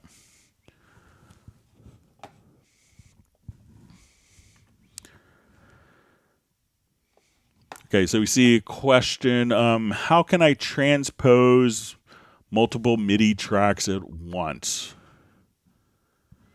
Okay, so let me just revert this quickly.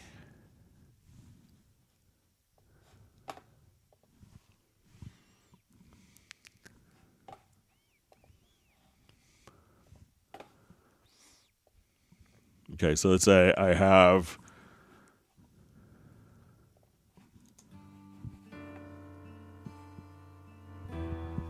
one way is just to come here. We could select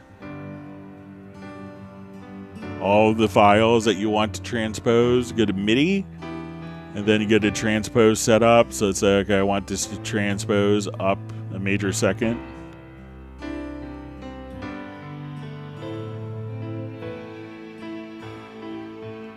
Then we could do that with scale correction if I wanted to undo. So again, just come over, select the files, go to MIDI, and then there's a whole transpose setup. And if you want to do scale correction or not, so you could just choose this, or you could keep notes directly within specified range.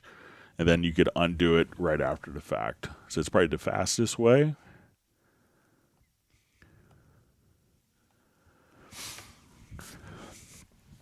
All right, so we have a question. I have a 16-channel fader controller which has a single rotary knob on each channel. How do I map a button to select high pass and for which rotary to then control high pass for each channel and activate a feature from each rotary and channel controls the amount? Also, I can control EQ in this controller. However, I have to activate each band. Is there a way that as soon as the controller makes an EQ adjustment that the band automatically activates, like it does with the mouse on the EQ display? Many thanks, and keep up the good work. All right, so let's say I had a number of audio tracks and I want to do like a high pass filter on them on multiple tracks. So let's say we'll come to this project. All right, so using the MIDI remote, you can do this pretty easily. So I'm just going to utilize, I'll revert this. I have way too much reverb.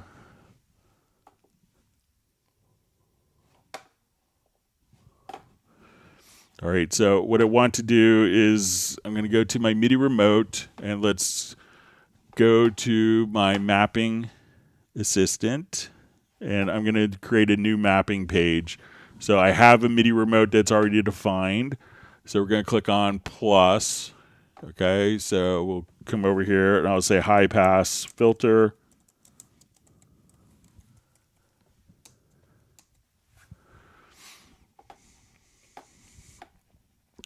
Okay, and I want to take this knob here, and I'm just going to double click, and we'll go to selected channel, and let's go to all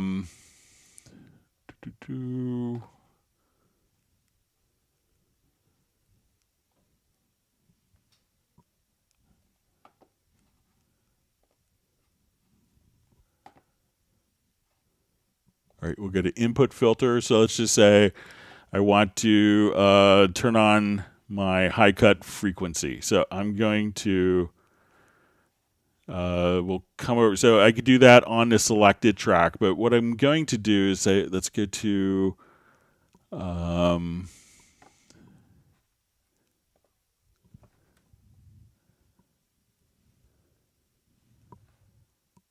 I'm trying to remember best way to approach this.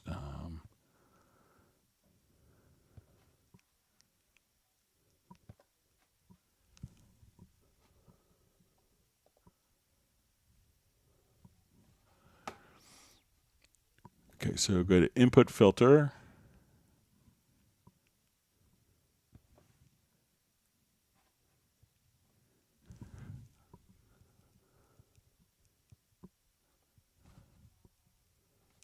I just did a video on this, just having a brain cramp on it.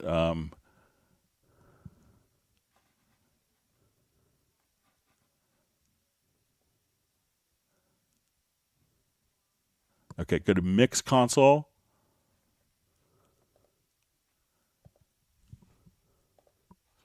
And let's go to channel 1, and we'll see input filter. And let's say we want to do my high cut frequency. All right, and then I want to go to channel 2. And then again, go to input filter. I'm going to move my second knob. All right, and one of the things when you go to setup, if you have 16 channels on your fader, choose 16 there. All right, so I'm going to go to my knob 3.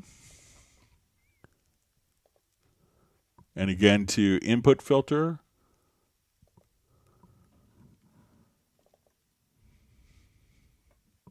And I'll do one more. So we'll go to channel 4.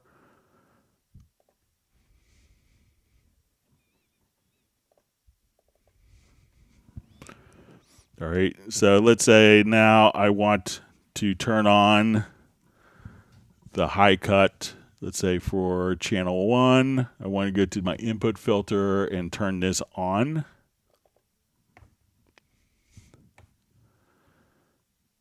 All right, so we'll come over here to channel 2. So you assign the channels. And then I'm going to hit the button here. We'll say on. And we'll do channel 3 as well.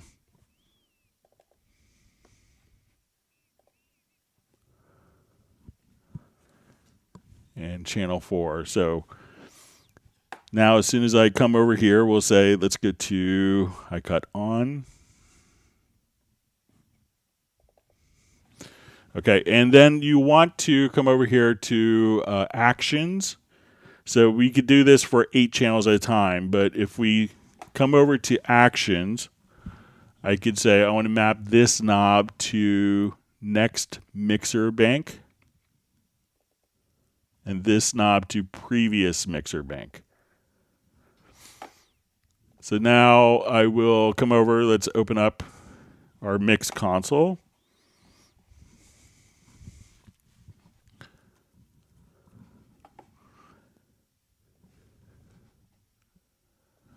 And let's go to our pre section. Okay, so we'll open up our pre. So now I'm going to turn it on and adjust the frequency. So we could just kind of come here. So you can do low cut, high cut, filter. So hit the button to turn it on.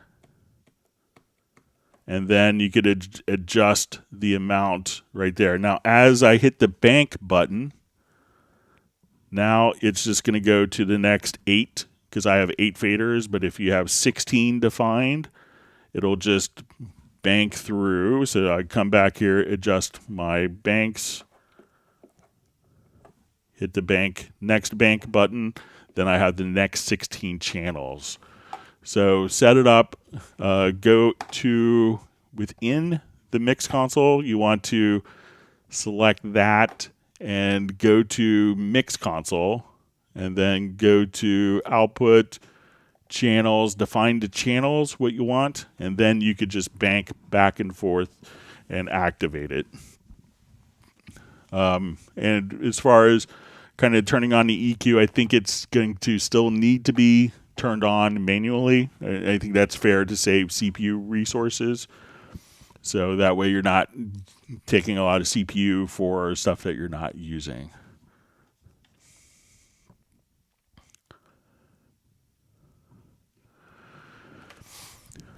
All right, so we have a question. In MIDI remote, I can't switch focus mode from fixed to track selected because focus mode is grayed out. I know I have this exact thing working before. So let's say if I go and I have my inserts here, so I'll just drop something. All right, so when we're in focus mode, let me switch this mapping page back to focus quick controls. So this could really just be when, depending on your controller assignment. So right now, when I go to, I have the track selected. I could control my 8 quick controls. So let's say if I come here and we load up our quick controls, my controller is now controlling these. When I click on the plugin, it's now controlling the plugin. So make sure, one, that when you go to the quick control focus, so when we just kind of click here, that we don't have that locked. But this way, and if you're on virtual instruments, it may be handled differently than, because it's whatever is active. So make sure that when you are, have different tracks selected, that you don't have the parameters locked. All right. Is it possible to set pre-gain so that the jumps with the mouse wheel are 1 dB? It is now 0.95 dB, i.e. with the volume fader, is it possible to use Control Shift to down arrow? So when I go into the pre-gain, and this is just my mouse, it's not jumping 0.95 dB, but let me just open it up here. So we go to the pre-gain, and I adjust. As I use my mouse scroll wheel, it's incrementing in 1/10 of a dB. So if I go down, everything is 1/10 of a dB as opposed to 0.95 dB. So maybe if you have, I've seen kind of problematic stuff with using like the Apple Magic Mouse with scenarios like this, but mine, just generic mouse, is doing in 1/10 of a dB. All right, so question 3. Is it possible to live quantize MIDI input to 1 bar or more? I found 1/4 max in the MIDI quantize.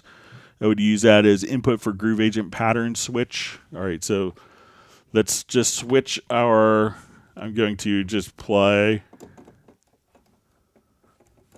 a bunch of MIDI notes here. And when I go to my auto quantize, I'm going to set the value here to 1. When you see 1, 1, that's 1 bar. And now when we go to our auto quantize, I'll just play a bunch of notes here. So I'll record. So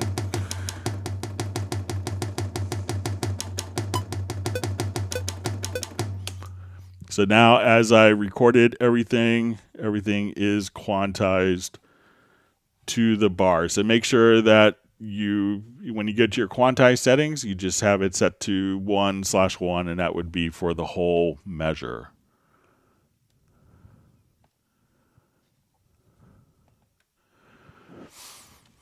All right, so we see question, is it possible to save and load VST quick controls for VST plugins? I know you could do it for track quick controls, not those within VST. So what you could do for particular like plugin parameters or instruments is, as soon as we come over to, let's see if it's available for instruments as well. But you could switch between, instead of quick controls, parameters. So let's say we go to inserts here, and you see this little drop-down menu. You could now come over and switch and open the remote control editor, and now you could assign multiple banks of your plugins. But let's check to see if this works with VST instruments as well.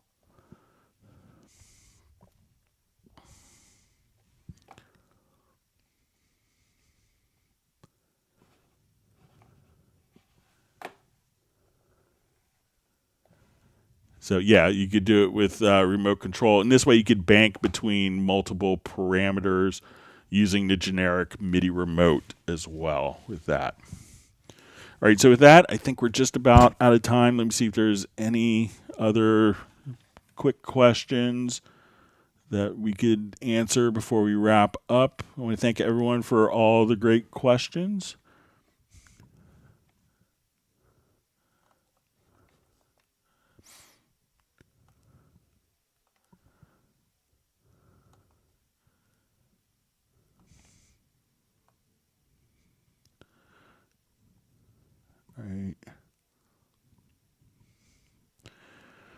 All right, so we see from Gareth, sorry if this is a dumb question. Can I render in place used to bounce multiple tracks to one? So yeah, we showed this a little earlier.